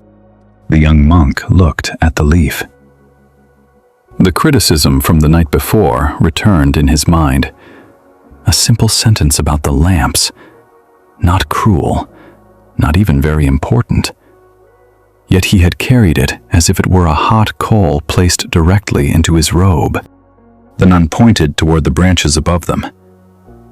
If the tree kept every leaf, old and new, green and dry, living and finished, what would happen? The young monk imagined the cedar trying to hold every season at once. No light could pass through. No new growth could breathe. The branches would bend under what should have fallen. It would suffer, he said, and perhaps break. The nun nodded. Praise is a leaf. Blame is a leaf. A kind word, an unkind word. Yesterday's mistake, yesterday's success. For a while, each has its place. Then the season asks for space. She picked up the broom and swept one small area slowly. The sound changed when she held the broom. It no longer scratched. It whispered. "You are not asked to pretend the words did not touch you," she said. "You are only asked not to build a nest for them in every branch." Perhaps you can feel this in yourself tonight. Someone's words may still be hanging inside you. A criticism, a silence, a look, a message that felt too short, a reply that never came. The mind may have carried it from room to room, turning it over, polishing it with worry, making it heavier each time. You do not have to force it away. That would only be another kind of gripping. Instead, let it be a leaf whose season is ending. Let it be known. Let it have touched you. Let the body admit, yes, that hurt. Or, yes, I want it to be understood. Then let the branch begin to loosen. The shoulders can be branches now. They do not have to hold every dry leaf of the day. The jaw can loosen. The hands can uncurl. The belly can stop bracing for a conversation that is not happening in this room. There may still be a feeling, but the feeling does not need a nest. The young monk took the broom back from the nun. This time, he swept more slowly. One leaf, then another. Dust moved aside. The courtyard did not become perfectly clean, because leaves were still falling even as he worked. But he no longer struck the stones. He no longer demanded that the ground prove his sincerity. As he swept, a strange thing happened. The words from the night before did not vanish, but they became smaller. They became one sound among many. Broom on stone, bird in cedar, robe at his ankles, breath in his chest. The criticism had filled his whole inner courtyard because he had kept sweeping around it in circles. When he returned to the actual courtyard, the words lost their throne. This is part of letting go that the mind often misses. Release is not always done by thinking about release. Sometimes it happens when attention returns to the thing in front of you. The cup, the floor, the blanket, the breath, the lamp. The next quiet task. In Buddhist practice, this is close to mindful awareness. Not a stiff effort to control the mind, but a gentle returning to what is here. When the mind wanders into old arguments, awareness does not shout. It notices. It returns. Like a monk coming back to the path after looking too long at the clouds. The nun left him there and walked toward the well. Before she turned the corner, she said, "A clean courtyard is not one where no leaves fall. It is one that is swept with patience." The young monk smiled at that. It was not the kind of smile that meant all pain was gone. It was smaller and more useful. A smile with room for leaves. Tonight, maybe your mind does not need to become a courtyard where nothing falls. Maybe it can simply be swept with patience. One breath clears a little space. One exhale lets one old sentence settle lower. One softening of the face tells the body, we do not have to continue the argument now. Outside, the tree releases what it can no longer feed. The ground receives it without complaint. The broom waits beside the wall. And even while a few leaves keep falling, the courtyard becomes quiet enough for evening. The courtyard became quiet enough for evening. And in that quiet, the young monk noticed something he had not understood before. The leaves were still falling. He had swept the stones. He had softened his anger. He had let the criticism become smaller. Yet from the cedar branches above him, another leaf loosened, turned slowly in the air, and landed near his foot. For a moment, he almost laughed. The mind wanted a clean courtyard that stayed clean. It wanted one act of release to finish the matter. It wanted to say, I have let go, so nothing more should fall. But the tree did not agree. The season did not agree. Life did not agree. And strangely, this did not feel cruel. It felt honest. The young monk leaned the broom against the wall and sat on the low stone step. He watched the leaves fall one by one. Not many, not fast, just enough to show him that release was not a final state. It was a relationship with what keeps changing. The old nun returned from the well, carrying a small lamp. She saw him sitting there and did not interrupt. She placed the lamp near the doorway, where its light reached only part of the courtyard. The rest remained blue with dusk. After a while, he said, "If the leaves keep falling, why sweep?" The nun sat beside him. "If hunger returns, why eat?" He smiled faintly. She continued, "We do not sweep to end falling. We sweep to care for the place where we walk." The young monk looked at the courtyard. In the half-light, each leaf seemed less like a problem and more like a visitor. Some lay flat and still. Some curled like small sleeping animals. Some had fallen into corners where the broom would not easily reach. "What if I become tired of sweeping?" he asked. Then rest, the nun said. What if the courtyard becomes messy while I rest? Then it becomes messy. He waited for a warning, a correction, something about discipline. None came. The nun simply watched the evening gather. A messy courtyard is not the end of the path, she said. It is only a courtyard asking for patience later. The young monk felt the sentence move through him like warm water.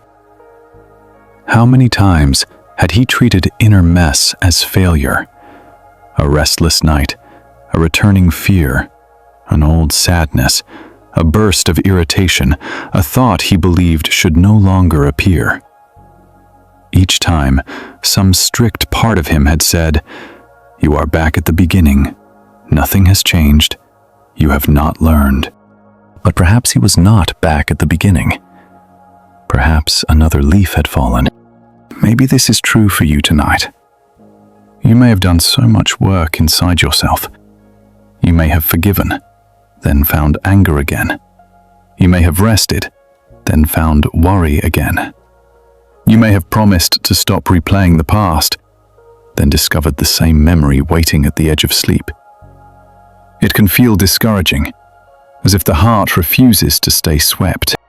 But the heart is not a stone courtyard sealed away from weather. It is alive. It has seasons. It receives voices, losses, hopes, fears, small joys, unexpected aches. Leaves will fall. Thoughts will return. Emotions will rise. None of this means you are failing. It means you are human, and the wind is still moving through the branches. Let the body hear that gently. You are not failing because you need to release more than once. You are not failing because the same worry visited again. You are not failing because sleep did not arrive the moment you invited it. A living mind has weather. A living heart has leaves. The old nun lifted the lamp and held it between them. "Look," she said. In the lamplight, the young monk saw dust moving in the air. Tiny specks rose and drifted, shining for a moment before disappearing into shadow. "Can you clean the air?" she asked. "No." "Can you see it when the lamp is lit?" "Yes." "Awareness is like that," she said. "It does not control every speck. It lets you see without hatred." She placed the lamp down again. The young monk watched the dust. There was something deeply gentle in it. The air had always held these small movements, but only light revealed them. Practice had not made his mind more troubled. It had only shown him what was already moving there. Fear, hope, shame, longing, tenderness, grief, the wish to control, the wish to be free of control. All of it had been there, drifting. Awareness was the lamp, not the broom. This matters tonight. When you become more aware of your thoughts, you may think you are getting worse. You may say, "Why is my mind so busy?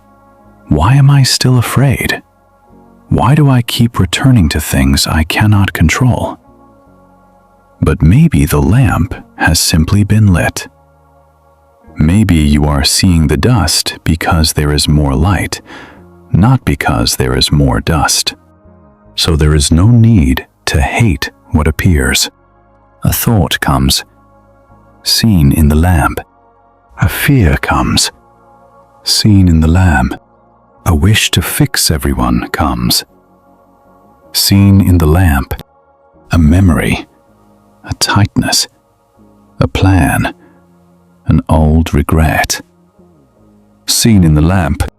The lamp does not chase them.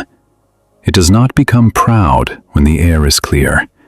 It does not despair when dust passes through. It shines because shining is its nature. Your awareness can be simple like this. not a judge, not a guard, not a hand closing around each thought. Just a quiet lamp in the room of the body. Feel that lamp near the center of the chest, if that feels natural. Or simply feel the breath. Let the breath be the lamp. Inhale, a little seeing. Exhale, a little release. No need to clean the whole air. No need to sweep the whole courtyard before sleep can touch you. The nun stood and handed the broom back to the young monk. "Sweep a little more, if you wish," she said. "Or leave it for morning." He looked at the courtyard. A few leaves lay in the path. A few more were still falling. For once, he did not feel commanded by either choice. Sweeping would be fine. Resting would be fine. The courtyard could be cared for without being controlled. He swept one small path from the gate to the kitchen, just enough for feet to pass safely in the dark. Then he leaned the broom against the wall and let the rest remain. Above him, the cedar tree held what it still held, and released what it could no longer keep. Above him, the cedar tree held what it still held, and released what it could no longer keep. That night, the wind strengthened. It did not become a storm, but it moved through the temple with a steady voice. It found the corners of roofs. It pressed against paper screens.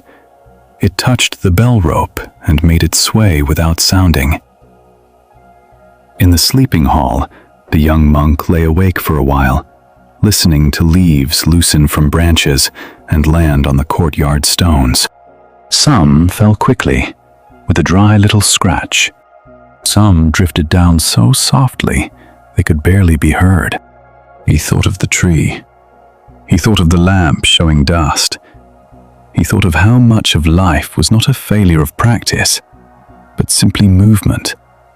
Leaves moving, dust moving, water moving, fear moving, breath moving. Even the wish to control was moving, changing shape from day to day. By morning, the courtyard was scattered again. The young monk rose before the others and went outside. The world was pale and cold, not with winter, but with the quiet chill before sunrise. The broom still leaned where he had left it. For a moment, he reached for it. Then he stopped. At the far side of the courtyard, near the gate, a man was kneeling among the fallen leaves. He was not a monk. His robe was patched, and a woven pack rested beside him. His hair was tied carelessly, as if he had slept outdoors. He was picking up leaves one by one and placing them into a small cloth bag. The young monk approached gently. "Are you looking for something?" he asked. The man looked up with tired eyes. "A certain leaf," he said. The young monk waited. "My wife died last spring," the man said. "We once stopped here on our way through the mountains. She liked the cedar tree. She took one fallen leaf and kept it in a book. Yesterday, I came back to find another. I thought if I found one like hers, I could carry that day again."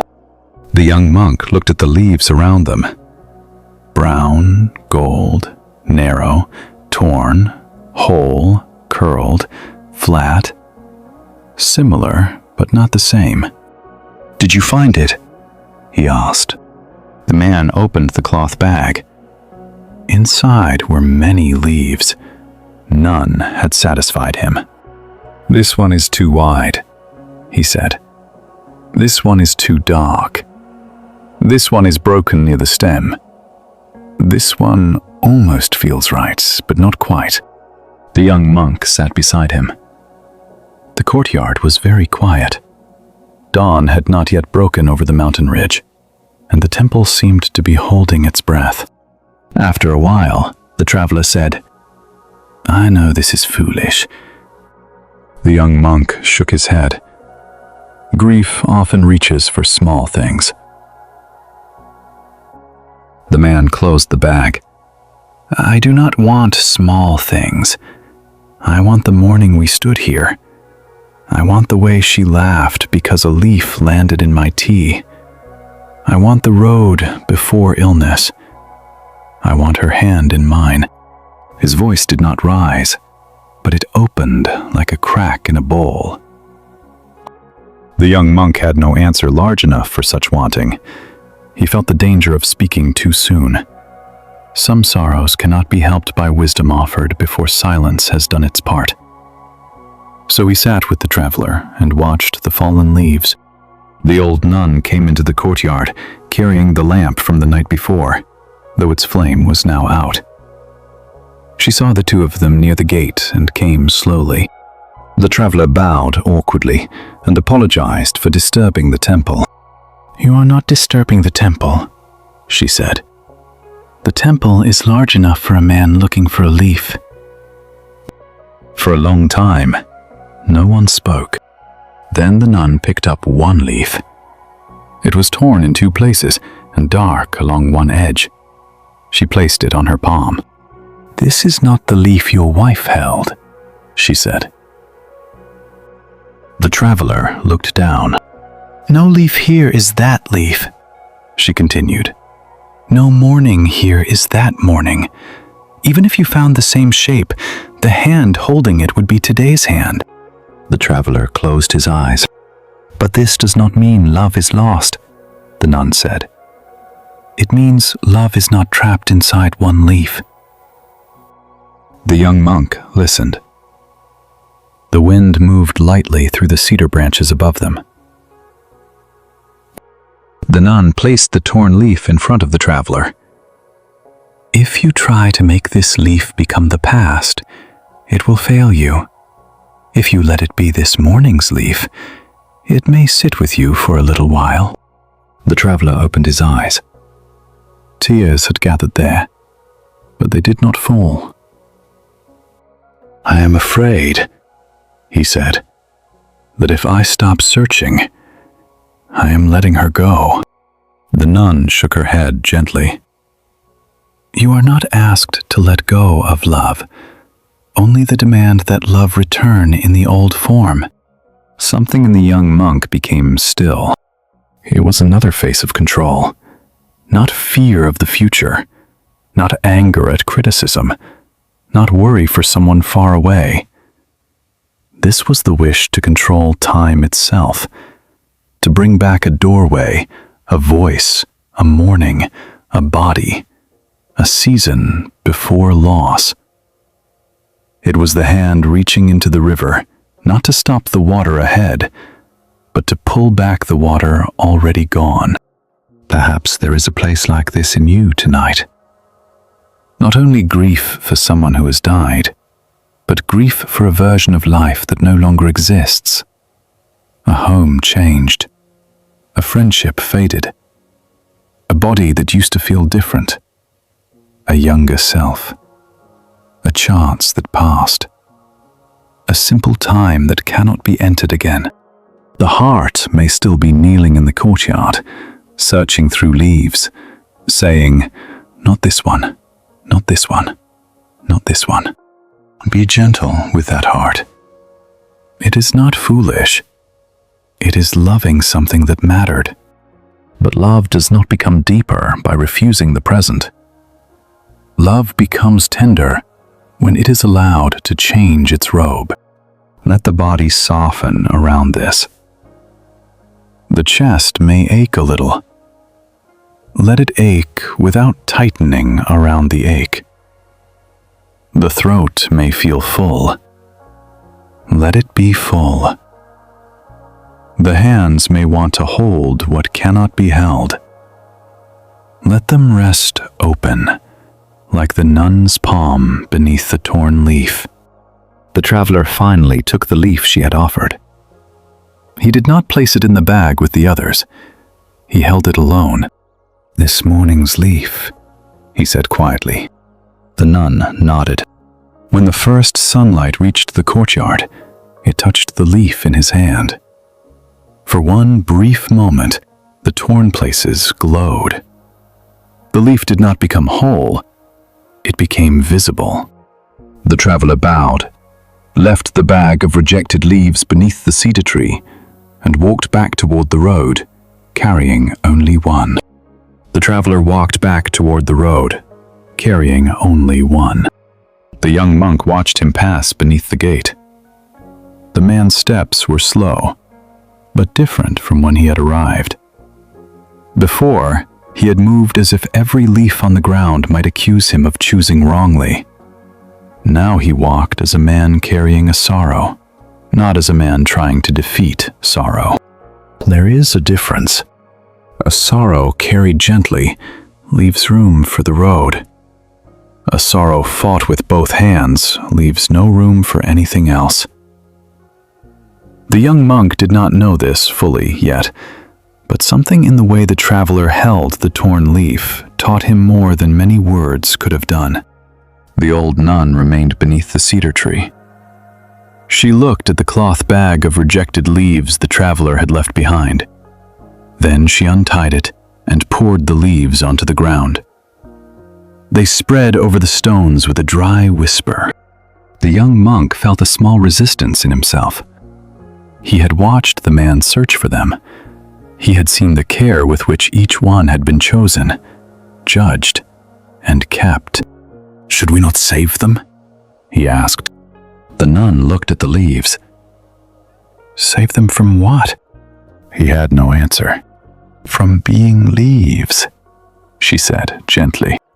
A breeze moved through the courtyard and lifted the edge of one leaf. It turned over, showing a pale underside. Another leaf slid a little closer to the step. Nothing dramatic happened. The abandoned leaves did not look offended. They did not look free. They simply returned to being part of the morning.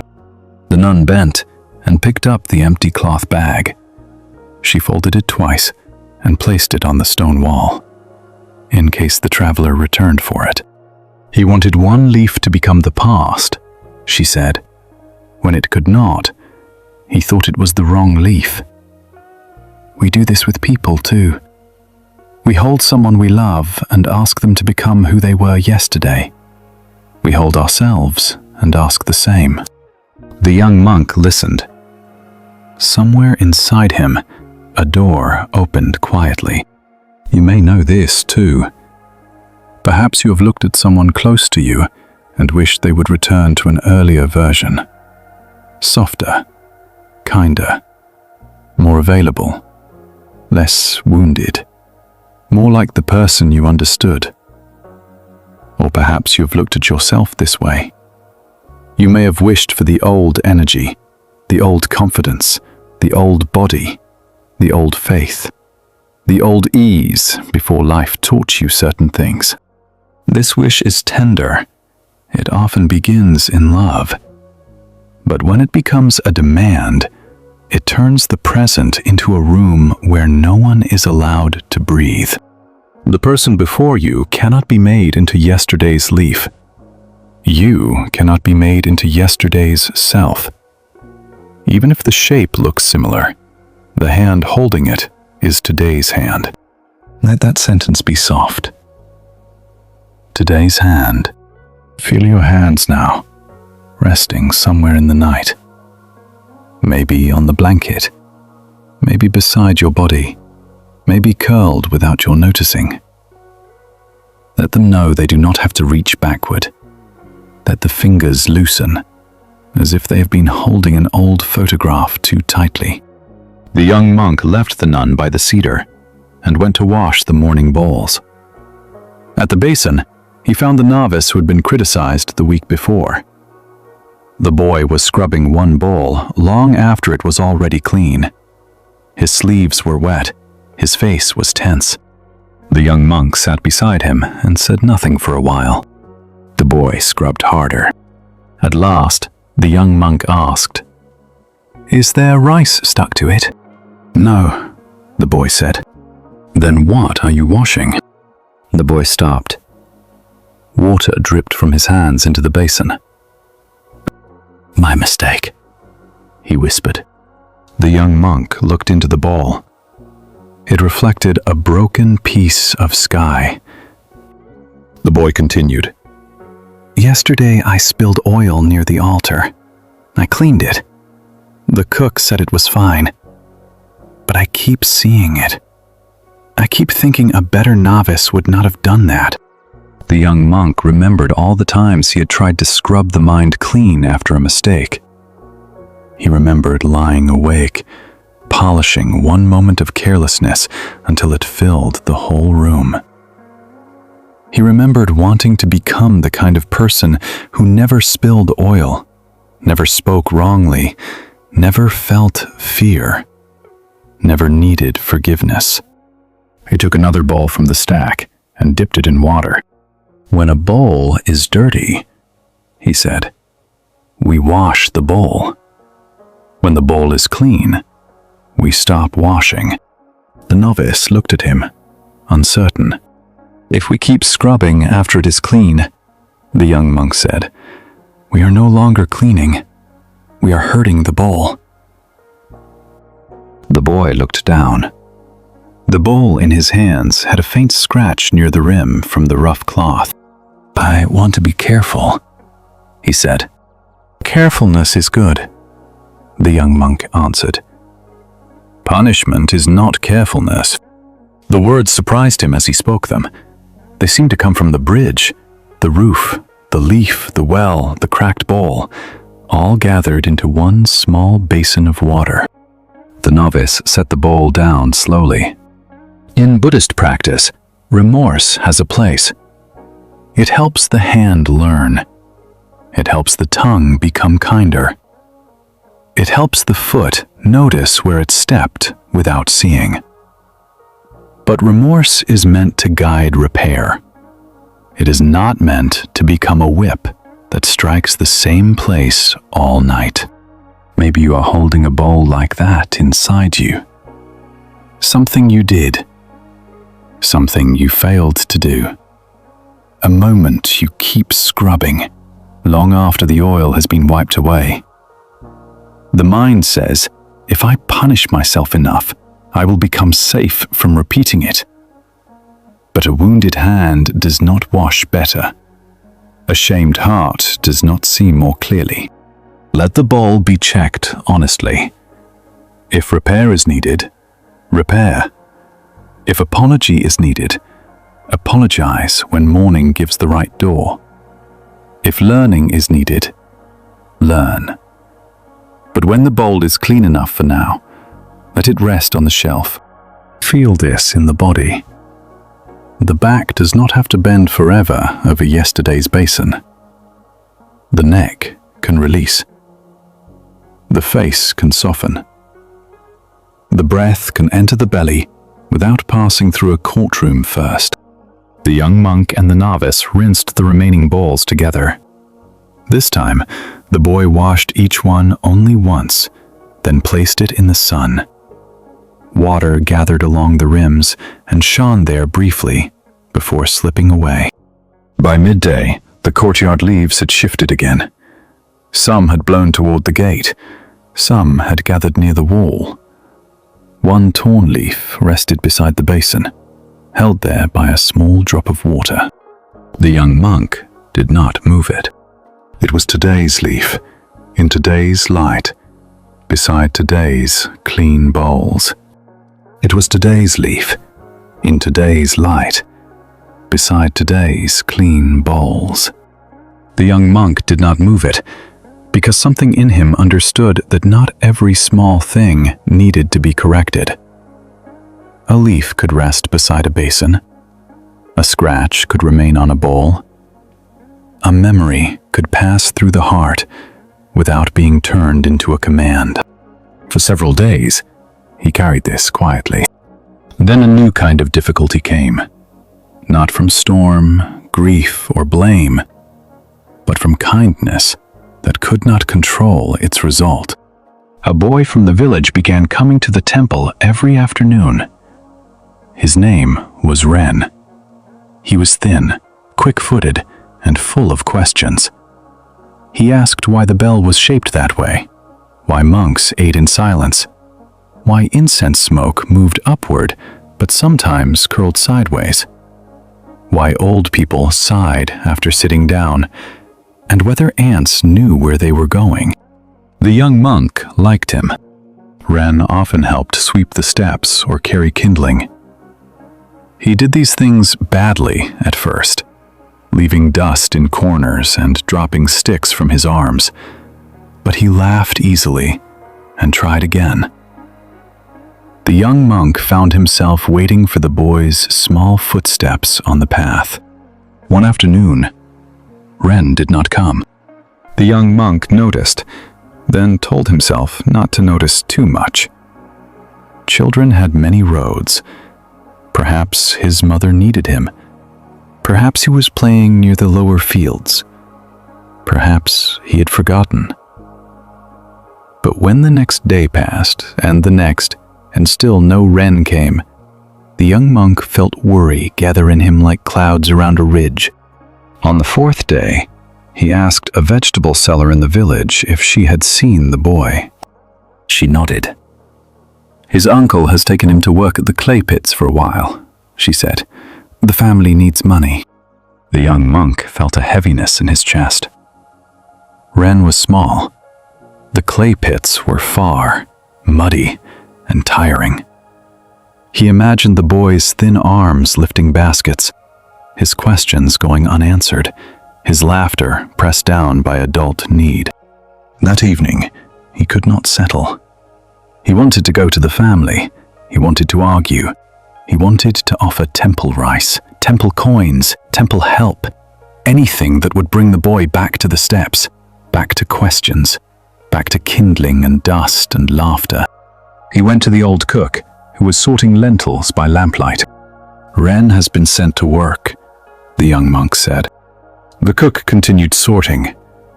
"I heard. He is too young. Yes. We should do something." The cook lifted one small stone from the lentils and placed it aside. "What thing?" The young monk opened his mouth, then paused. He had many feelings, but not yet one clear action. "We could speak to the family," he said. We could give food. We have given food before. We can give again. We could ask the abbot. We should." The young monk felt relief for a moment. Then urgency returned. "And if they still send him?" The cook looked up then. His face was kind, but not soft in the way that avoids truth. "Then we will have met what can be met," he said. The young monk's hands closed. "That is not enough." The cook returned to the lentils. "It may not be enough to make the pain stop, but it may be the edge of our reach." The young monk did not like this. He wanted compassion to mean power. He wanted love to become a bridge strong enough for every child to cross safely. He wanted the rightness of caring to force the world to change shape. The cook pushed the bowl of lentils toward him. "Help me," he said. The young monk sat, though restlessly. Together they searched for small stones among the lentils. The task required attention. Each lentil was brown or green, round or slightly flat. The stones were almost the same size. If the hand moved too quickly, it missed them. If the eye became too emotional, it saw stones everywhere. After a while, the cook said, "Compassion is like sorting lentils." The young monk gave a tired half smile. "Is everything in the kitchen a teaching?" "Only when you are hungry enough to listen." The young monk looked back into the bowl. The cook said, If we do nothing, someone may bite a stone. If we panic and throw away the whole bowl, no one eats. So we look carefully. We remove the stones we can find. We cook what remains. The young monk let the words settle. The next morning, the abbot sent rice, oil, and dried beans to Ren's family. The old cook went with the young monk. They sat with Ren's mother outside her small house, where clay dust had dried in pale marks along the doorway. She listened with tired eyes. She was not unkind. She was not careless. She was a woman trying to keep a family fed after poor harvest and debt. Her hands were cracked from work.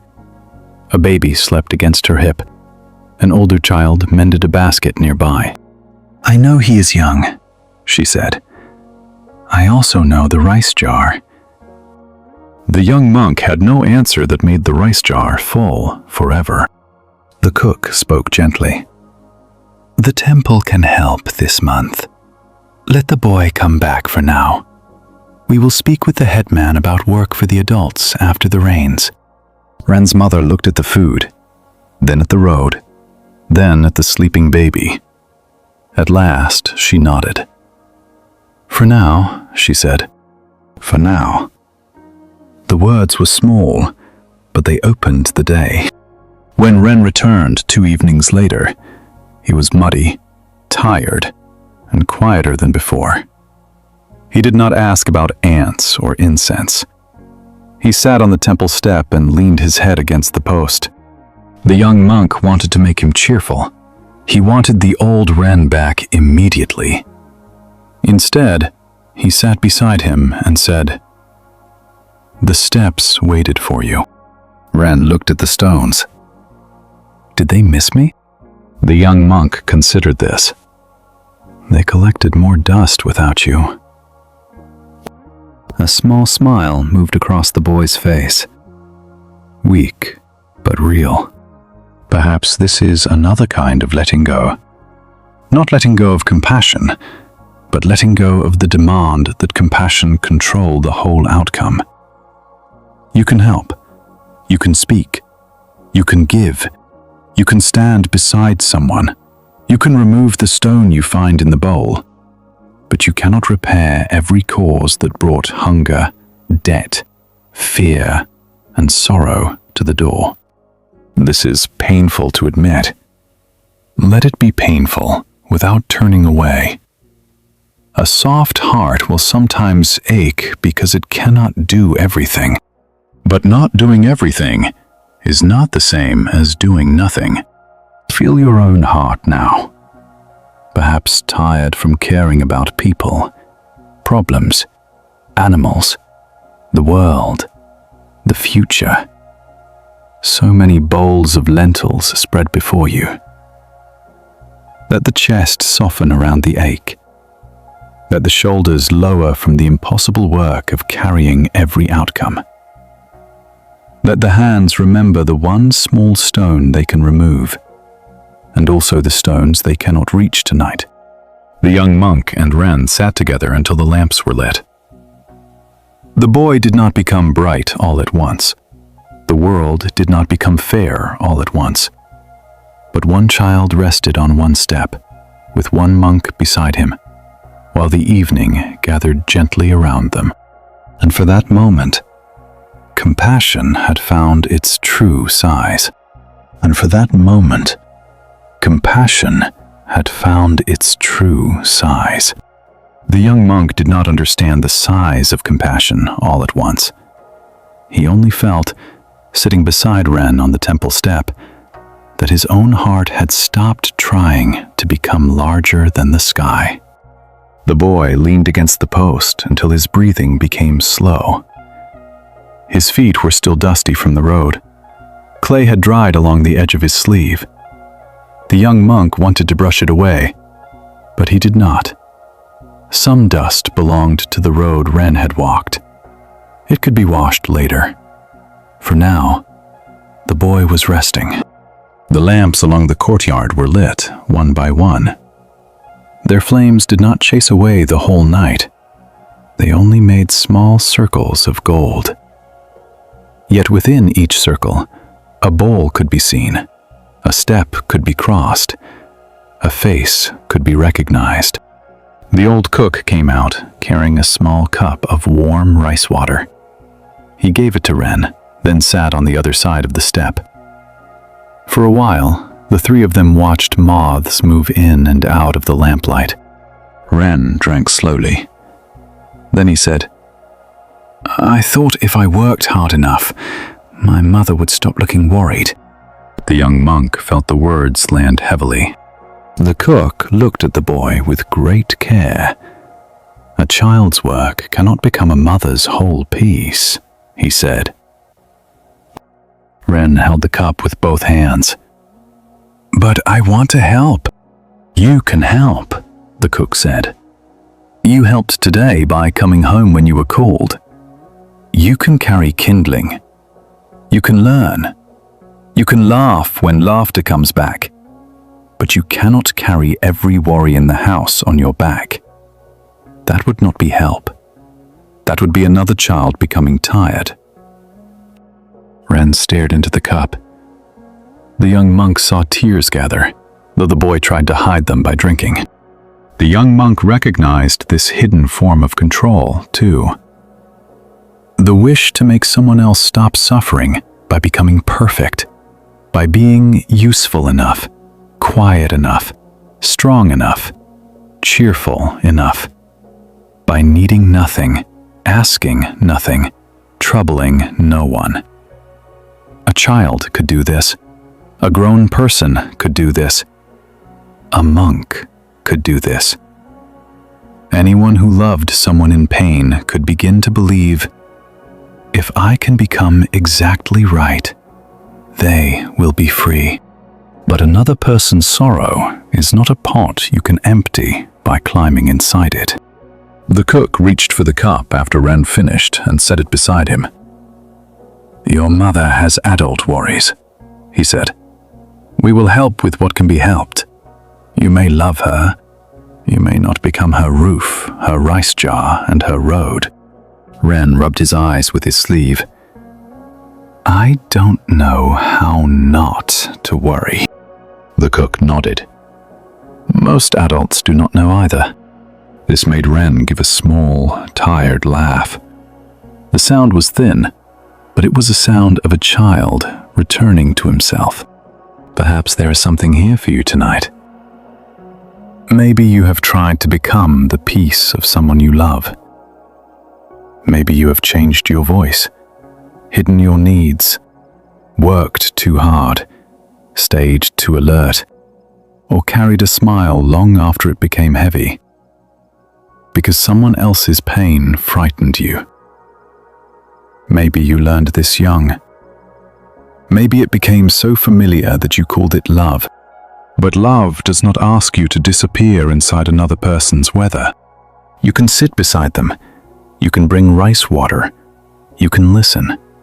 You can help open one window, mend one tile, remove one stone from the lentils. But you cannot breathe for them. You cannot digest their grief. You cannot think their thoughts into stillness. You cannot live so carefully that no sadness ever enters the room. Let the body release this very slowly. The shoulders may have been carrying more than one life. Let them lower a little. The chest may have been trying to become a shelter for everyone. Let it soften. The hands may have been holding an invisible cup for someone who has their own hands. Let your fingers rest. Ren fell asleep there, on the step before the bell for night practice. His head tilted against the post. The old cook rose and brought a folded cloth to place beneath his cheek. The young monk watched, thinking the cook would carry the boy inside, but the cook only covered him lightly. "Let him sleep where sleep found him," he whispered. The night deepened. The temple became quiet around the sleeping child. Later, The young monk walked to the edge of the courtyard with the old cook. From there, they could see the lower village lamps, small and scattered beyond the trees.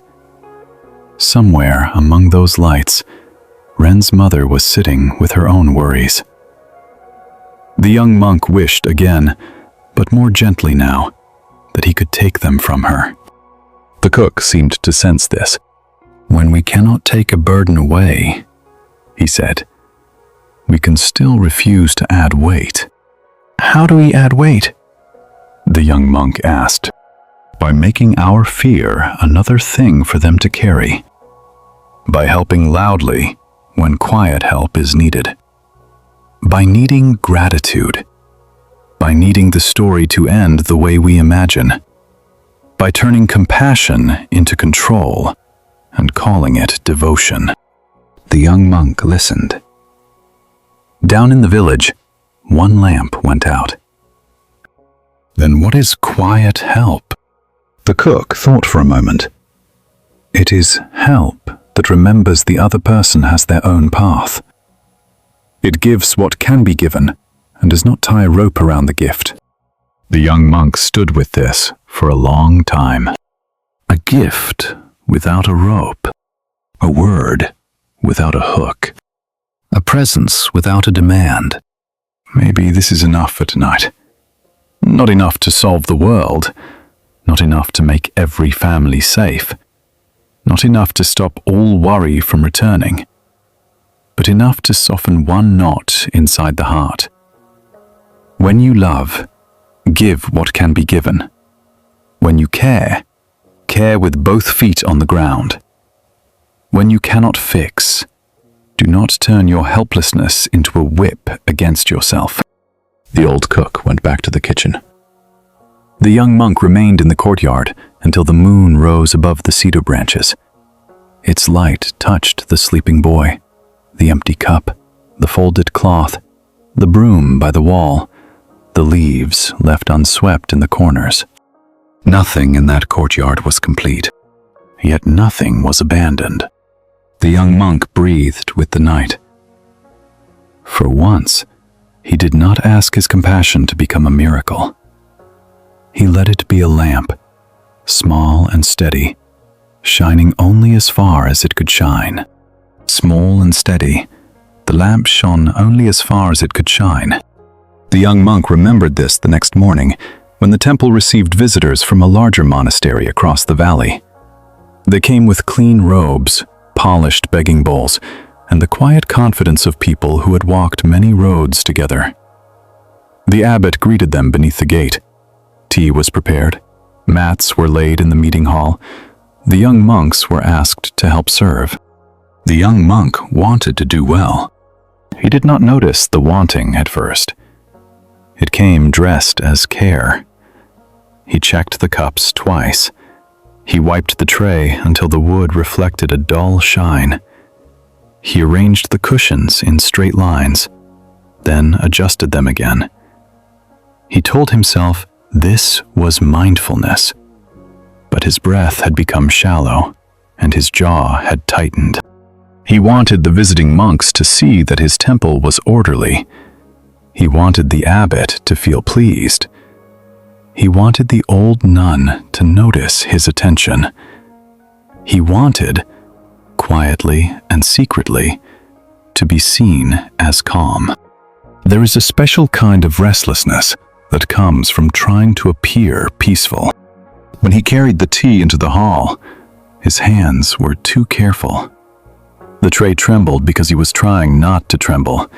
One cup slid a little. He corrected it quickly, and in correcting it, he tilted the tray. Tea spilled across the edge of one cup and darkened the sleeve of a visiting monk. The room became still. The spill was not large. No one was burned. The visiting monk only lifted his sleeve and smiled kindly. But inside the young monk, a loud bell rang. Shame filled him with heat. His face burned. His thoughts began at once. They will think I am careless. The abbot will be disappointed. The old nun saw. The cook will hear. I ruined the welcome. I tried to be calm and revealed that I am not calm at all. He set down the tray and bowed too many times. The visiting monk said softly, "It is only tea." But the young monk did not believe him. All through the meeting, he sat near the doorway with his eyes lowered. He did not hear the conversation clearly. The words of the guests passed around him like birds beyond a wall. He was busy building a small court inside himself, calling witnesses, repeating evidence, deciding the punishment. When the meeting ended, he gathered the cups quickly and carried them to the kitchen. The old cook was there, grinding sesame with a stone pestle. "I spilled tea on a guest," the young monk said. The cook continued grinding. Did the guest melt? The young monk looked up, startled. The cook glanced at him. Did the sleeve burst into flames? Did the floor open? Did the mountain fall down? No. Then we still have a workable day. The young monk did not smile. He placed the cups beside the basin. "I wanted to do it properly." The cook nodded. "That is natural. I wanted them to think well of us. Also natural. I wanted them to think well of me." The pestle slowed. The cook looked at him with gentle eyes. "Ah, that cup is heavier." The young monk sat on the low stool. "I know I should not care what others think." The cook shook his head. "Do not make another trap. Of course you care. A human face turns toward other faces. A child learns by being seen. A monk is still human. The trouble is not that you wished to be seen kindly. The trouble began when you tried to hold their seeing in your hands." He lifted a sesame seed between two fingers. "Can you grind this seed by staring at another person's mouth? No. Can you make them taste sweetness by demanding it? No. You can prepare the food," the cook said. "You can serve with care. You can apologize when tea spills.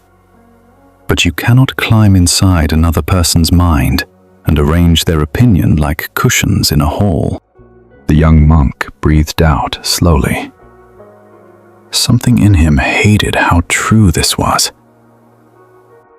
Perhaps tonight, there is a room like this inside you. A room where you are still waiting to be judged. You may be replaying a mistake, a sentence, a look on someone's face. You may be trying to control how you were seen, how you are remembered, whether someone understands your intention, whether they think you are good enough, kind enough, wise enough, careful enough. This is a very tiring kind of control, because the place you are trying to manage is not inside your own hands. You can live with integrity. You can repair what you harm. You can speak honestly when there is a door for speaking. You can learn from the spilled tea. But another person's mind is their own weather. Their thoughts may be fair or unfair, clear or confused, generous or narrow. You can influence by how you live, but you cannot command the sky of their seeing. Let the body soften around this. The face does not have to keep performing calm in the dark. The mouth can rest. The eyes can grow heavy without checking who approves. The shoulders can lower from the old stage where you have been standing under invisible lamps. You are allowed to be a person, not an image held perfectly still. The cook poured warm water into the stained cup and handed it to the young monk. "Wash this," he said. "Not your reputation. This cup." The young monk took the cup. The tea stain had already lightened. He turned it in the water, rubbed the rim with his thumb, and placed it upside down to dry. The task was plain enough to save him from the court in his mind. Wash the cup, feel the water, set it down. Later that afternoon, the visiting monk whose sleeve had been stained came to the kitchen door. The young monk stiffened, but the man only held up the dried sleeve and said, "See, it has become a cloud." The stain had faded into a pale brown shape, soft at the edges, almost beautiful. "I am sorry," the young monk said again. The visiting monk bowed his head. "Your apology has already arrived. Do not make it walk the road twice." Then he smiled and returned to the courtyard. The young monk stood very still. "Your apology has already arrived." He felt the words enter like cool air. How often had he sent apologies again and again in his mind, even when the first one had been received? How often had he tried to keep paying a debt that had already been settled, because shame did not trust kindness? That evening, during meditation, he sat with the image of the sleeve becoming a cloud. The stain did not disappear completely. It changed. It entered the fabric of the day. It became part of the story without becoming the whole story. Maybe your mistake can be like that too. Not erased, not denied, not worshipped. Just allowed to become one cloud in a wide sky. The lamp is low now. The cup is drying. The sleeve is soft in the evening air. And you do not have to hold anyone's opinion in your tired hands while sleep comes nearer. And you do not have to hold anyone's opinion in your tired hands while sleep comes nearer. That night, after the visitors had gone to their sleeping mats, the young monk remained by the kitchen doorway. The washed cup rested upside down on the shelf. The sleeve that had become a cloud was somewhere in the guest hall, folded beside a travel bag. The courtyard was quiet, but not empty. Crickets spoke in the grass. A small wind moved the leaves that had gathered near the wall. He thought of all the invisible things people tried to hold. Another person's opinion. A child's future. A mother's worry. The shape of grief. The return of an old morning. The cleanliness of a courtyard. The silence of thoughts. The path of a river. The kindness of weather. The answer of tomorrow. So many hands inside the mind, reaching. He lifted his own hands and looked at them in the lamplight. They were ordinary hands. They could carry bowls, tie rope, sweep leaves, lift a sleeping child, fold cloth, wash rice, open a gate, close a door. They could do many things, but they could not hold what had no handle. The old cook came to the doorway with a basket of empty jars. "You are still awake," he said. The young monk nodded.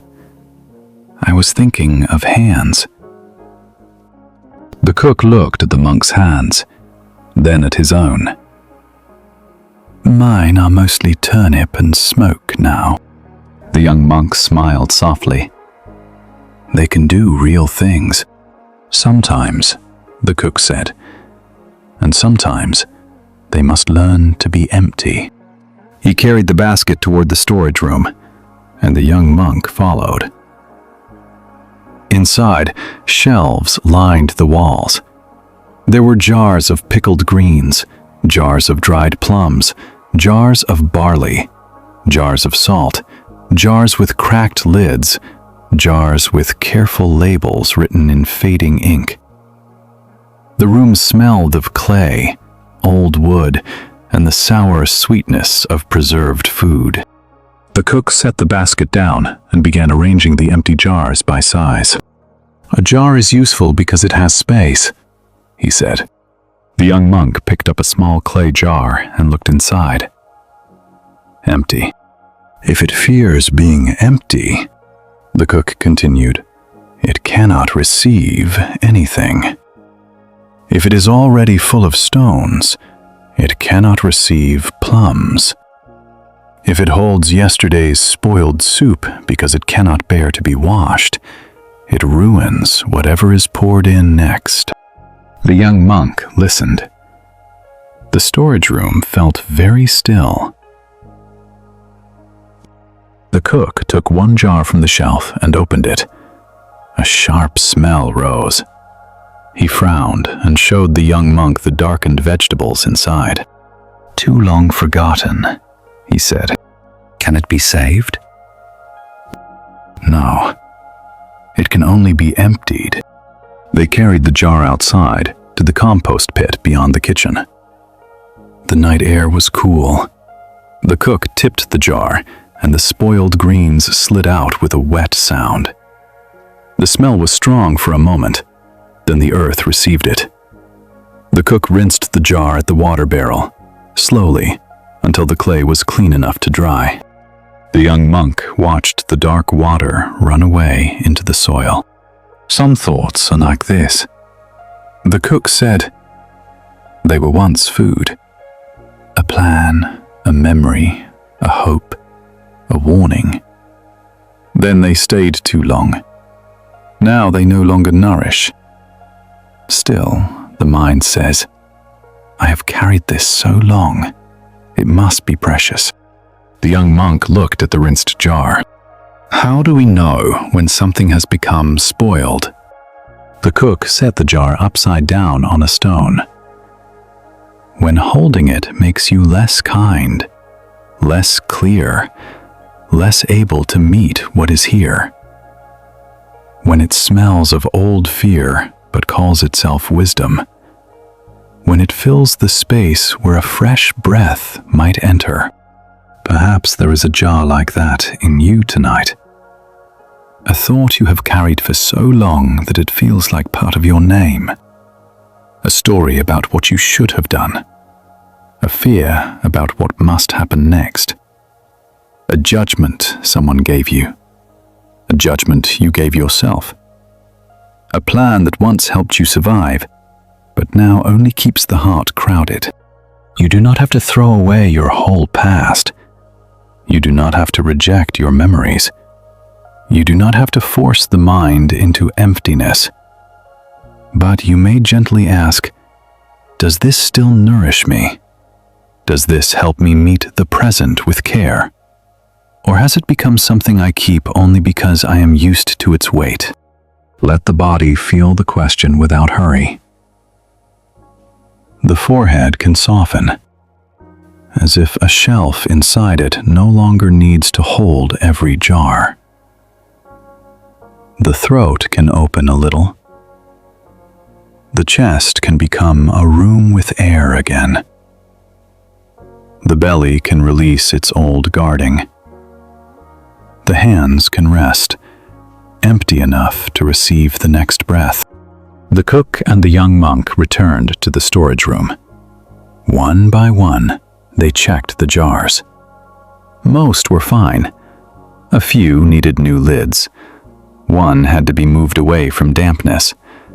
Another was empty, but still labeled as full, which made the cook laugh. "This one is like many people," he said. "Very impressive from the outside." The young monk laughed too, quietly enough not to wake the guests. They worked until the moon had crossed the high window.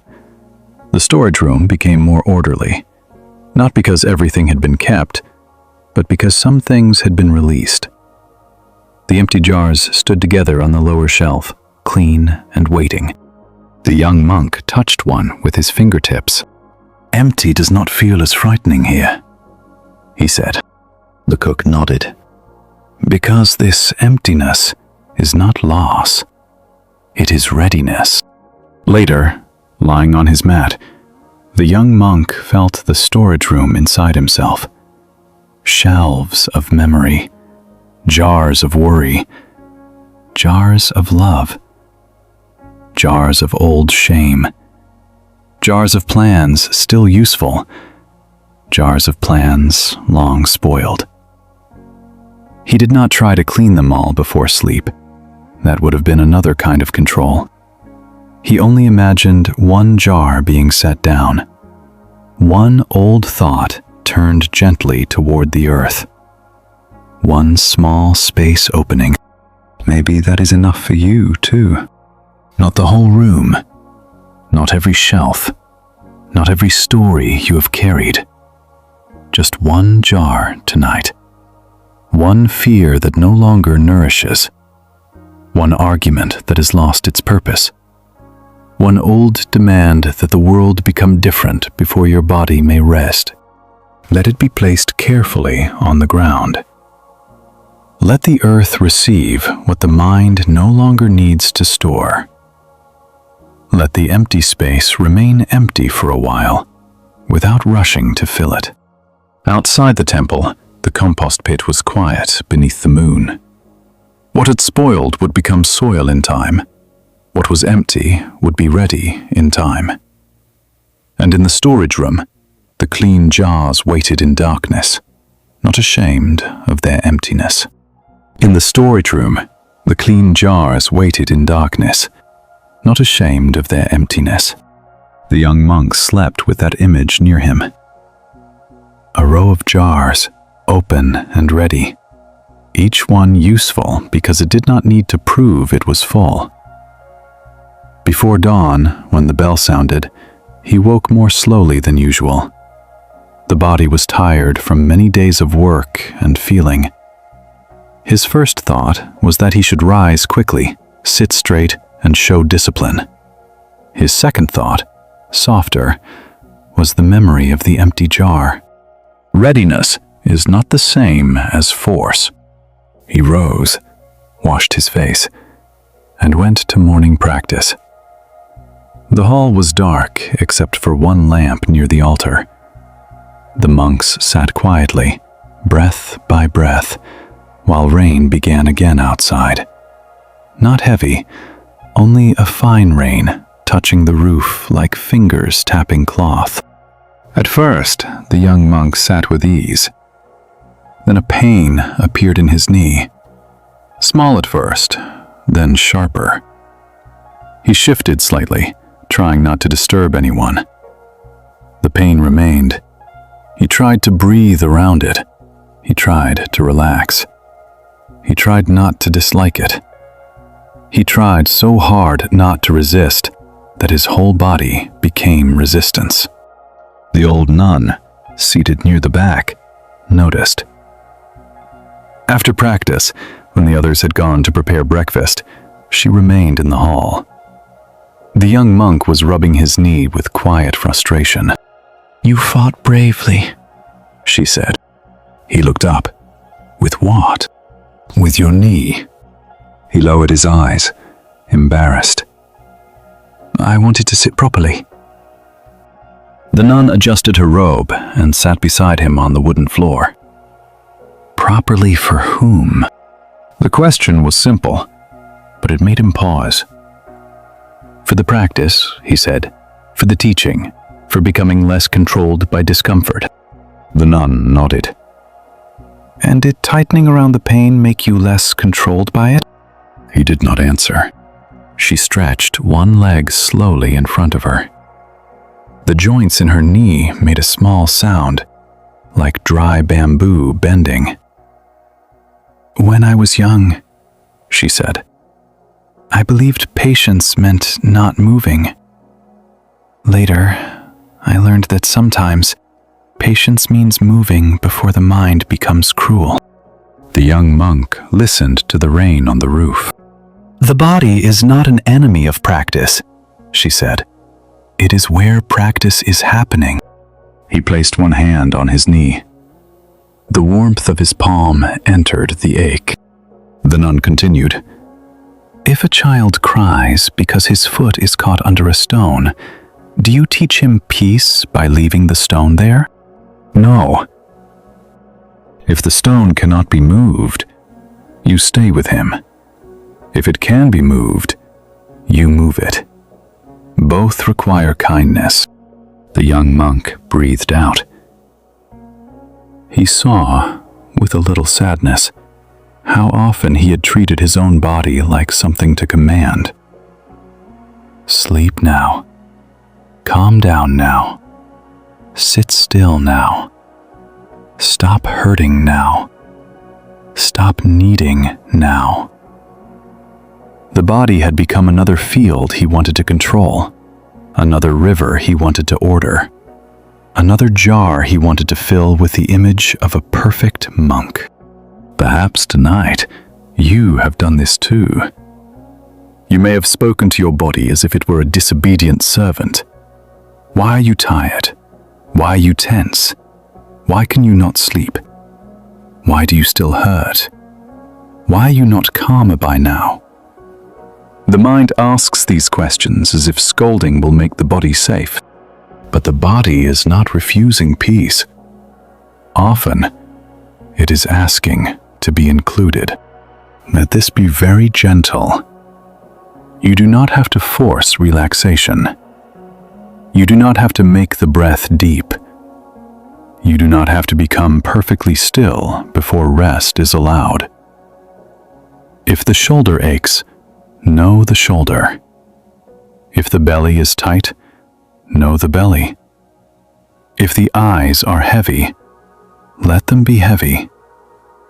If the heart is unsettled, let the body hold it without punishment. The old nun stood and walked to the doorway. Rain silvered the courtyard stones. She pointed toward a small lotus basin near the hall, where rainwater was gathering, leaf by leaf, drop by drop. "See that basin?" she said. The young monk came beside her. A single lotus leaf floated on the surface. Every raindrop that touched it became a bead of water.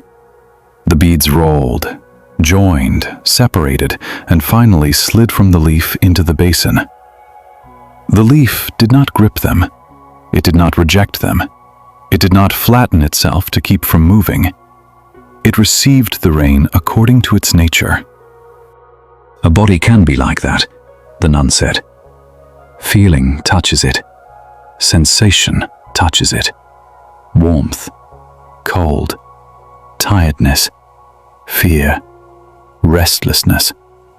If the mind does not turn every drop into a problem, much of it rolls through. The young monk watched one bead tremble at the edge of the leaf. It clung there for a breath, bright as a small pearl, then slipped into the water below without drama. Not everything that touches you must become yours to hold. The sentence did not come from the nun. It rose in him as he watched the leaf. The rain continued. The basin received. The leaf floated. Maybe there are drops touching you tonight. A sound in the room. A feeling in the chest. A thought that returns. A stiffness in the neck. A sadness without a clear name. Let them be drops. Let them touch and move. The body does not have to become a clenched fist around every sensation. Feel the back now, if it is resting against something. Let the surface beneath you do some of the holding. Feel the legs, even if only as weight. Feel the hands, no longer needing to solve the body.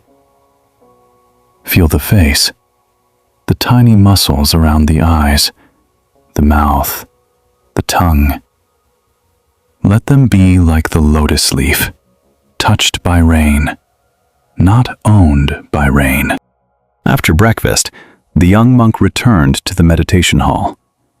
This time, when he sat, he placed a folded cloth beneath one knee.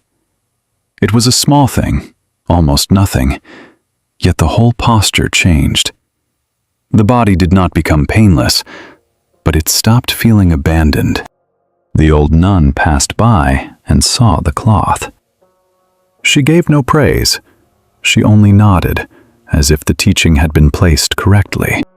That afternoon, when Ren came to the temple, He found the young monk sitting under the eaves, mending a torn sleeve. The boy pointed at the folded cloth beside him. "Is that for an injury?" Ren asked. "For wisdom," the young monk said. Ren frowned. "Wisdom looks like old laundry." "Sometimes it does."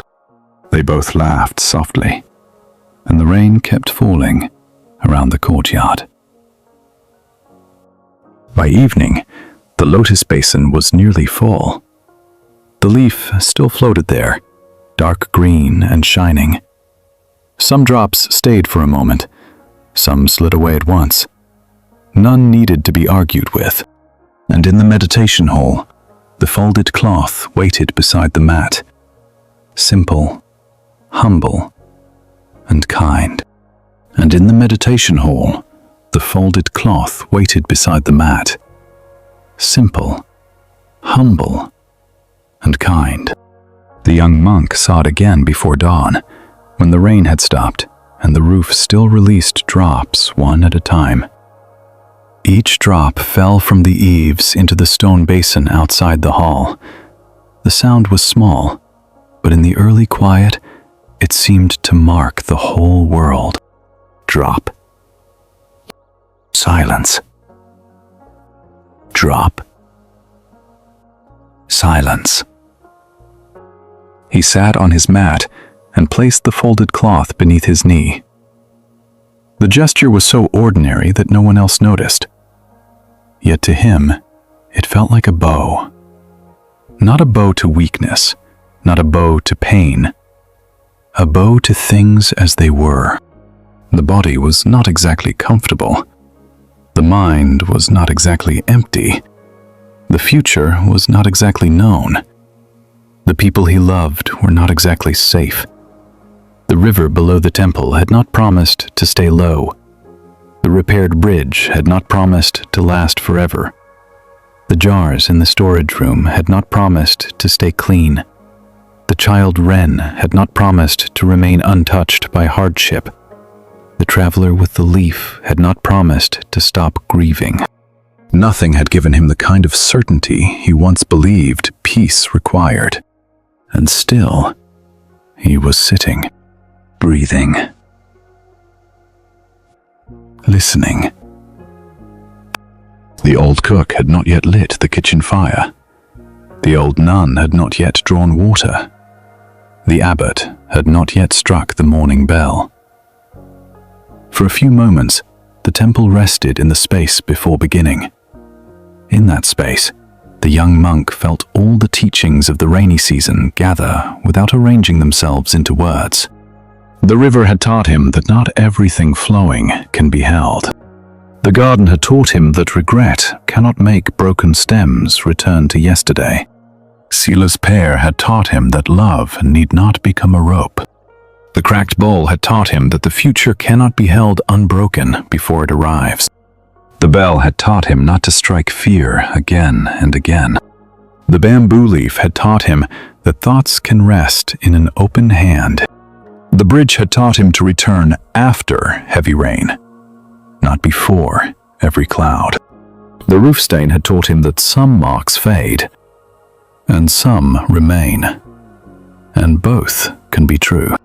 The well had taught him to stop throwing stones into trembling water. The soup bowl had taught him that what is left is this warmth. The courtyard leaves had taught him that a living heart must be swept with patience. The torn leaf had taught him that love is not lost because it changes form. The lentils had taught him that compassion removes the stone it can find, then cooks what remains. The stained sleeve had taught him that an apology need not walk the road twice. The empty jar had taught him that emptiness can be readiness. The lotus leaf had taught him that not everything touching the body must become something to hold. And now, the folded cloth taught him that kindness could be small enough to fit beneath one knee. He did not think these things in a proud way. They passed through him like the last rain sliding from a roof. Each one had entered because life had offered him an ordinary thing and asked him to look without grabbing. A pear, a bowl, a leaf, a cup, a jar, a cloth. Nothing special. Everything sufficient. Perhaps this is where the mind begins to rest. Not when life becomes controllable, but when the heart grows tired of demanding control before it allows itself one breath of peace. Maybe tonight, you can let the whole long argument soften. Not by solving it, not by winning, not by becoming someone who never worries, simply by seeing, gently, that you have been trying to hold what has no handle. You have tried because you care. You have tried because you were afraid. You have tried because once something hurt, and the mind promised it would never let life arrive unguarded again. There is nothing shameful in this. It is a human promise made in pain. But tonight, the promise can loosen, not be broken violently, not be judged, loosened like a knot soaked by rain. Feel the bed beneath you, or the chair, or the floor. Something is already holding part of your weight. Let it. Feel the breath entering without needing you to arrange the whole future first. Let it enter. Feel the breath leaving without asking permission from every unfinished task. Let it leave. The jaw can loosen now. The tongue can rest. The tiny muscles around the eyes can stop watching the road. The shoulders can come down from the guard tower. The chest can stop becoming a room for everyone else's weather. The belly can soften, even if tomorrow remains unwritten. The hands can open, even if love remains. The legs can be heavy. The back can be held. The eyelids can become less like doors to be guarded and more like curtains falling at the end of a long day. You do not have to stop caring. You do not have to stop loving. You do not have to stop preparing, repairing, apologizing, helping, learning, or beginning again. Only this. You do not have to control what was never yours to command. The river may move. Let the river move. The sky may change. Let the sky change. A thought may ring. Let it ring once. A feeling may touch you. Let it touch and pass like rain on a lotus leaf. A memory may glow for a moment, torn and beautiful in morning light. Let it be today's leaf. The young monk sat until the bell finally sounded. Its note moved through the hall, touched the beams, entered the courtyard, crossed the wet stones, and went out toward the valley. No one kept it. No one needed to. The bell belonged to its sounding, and then to its fading. When the note disappeared, the young monk did not reach after it. He bowed, slowly. Not to a perfect life, not to a finished mind, not to a future made safe by understanding. He bowed to the breath that was here, the body that was here, the morning that was here, the path that would be walked, one step at a time. Outside, dawn opened quietly over the mountains. The repaired bridge waited below. The river moved under it. In the village, lamps were going out one by one. In the kitchen, the old cook was beginning to stir the ashes. Near the well, the old nun lifted the rope with steady hands. On the temple step, A few leaves lay where the wind had left them. Nothing was held still. Nothing needed to be. And as the first light entered the meditation hall, the young monk breathed out, empty-handed, awake enough to let go, tired enough to rest, and gentle enough to begin again.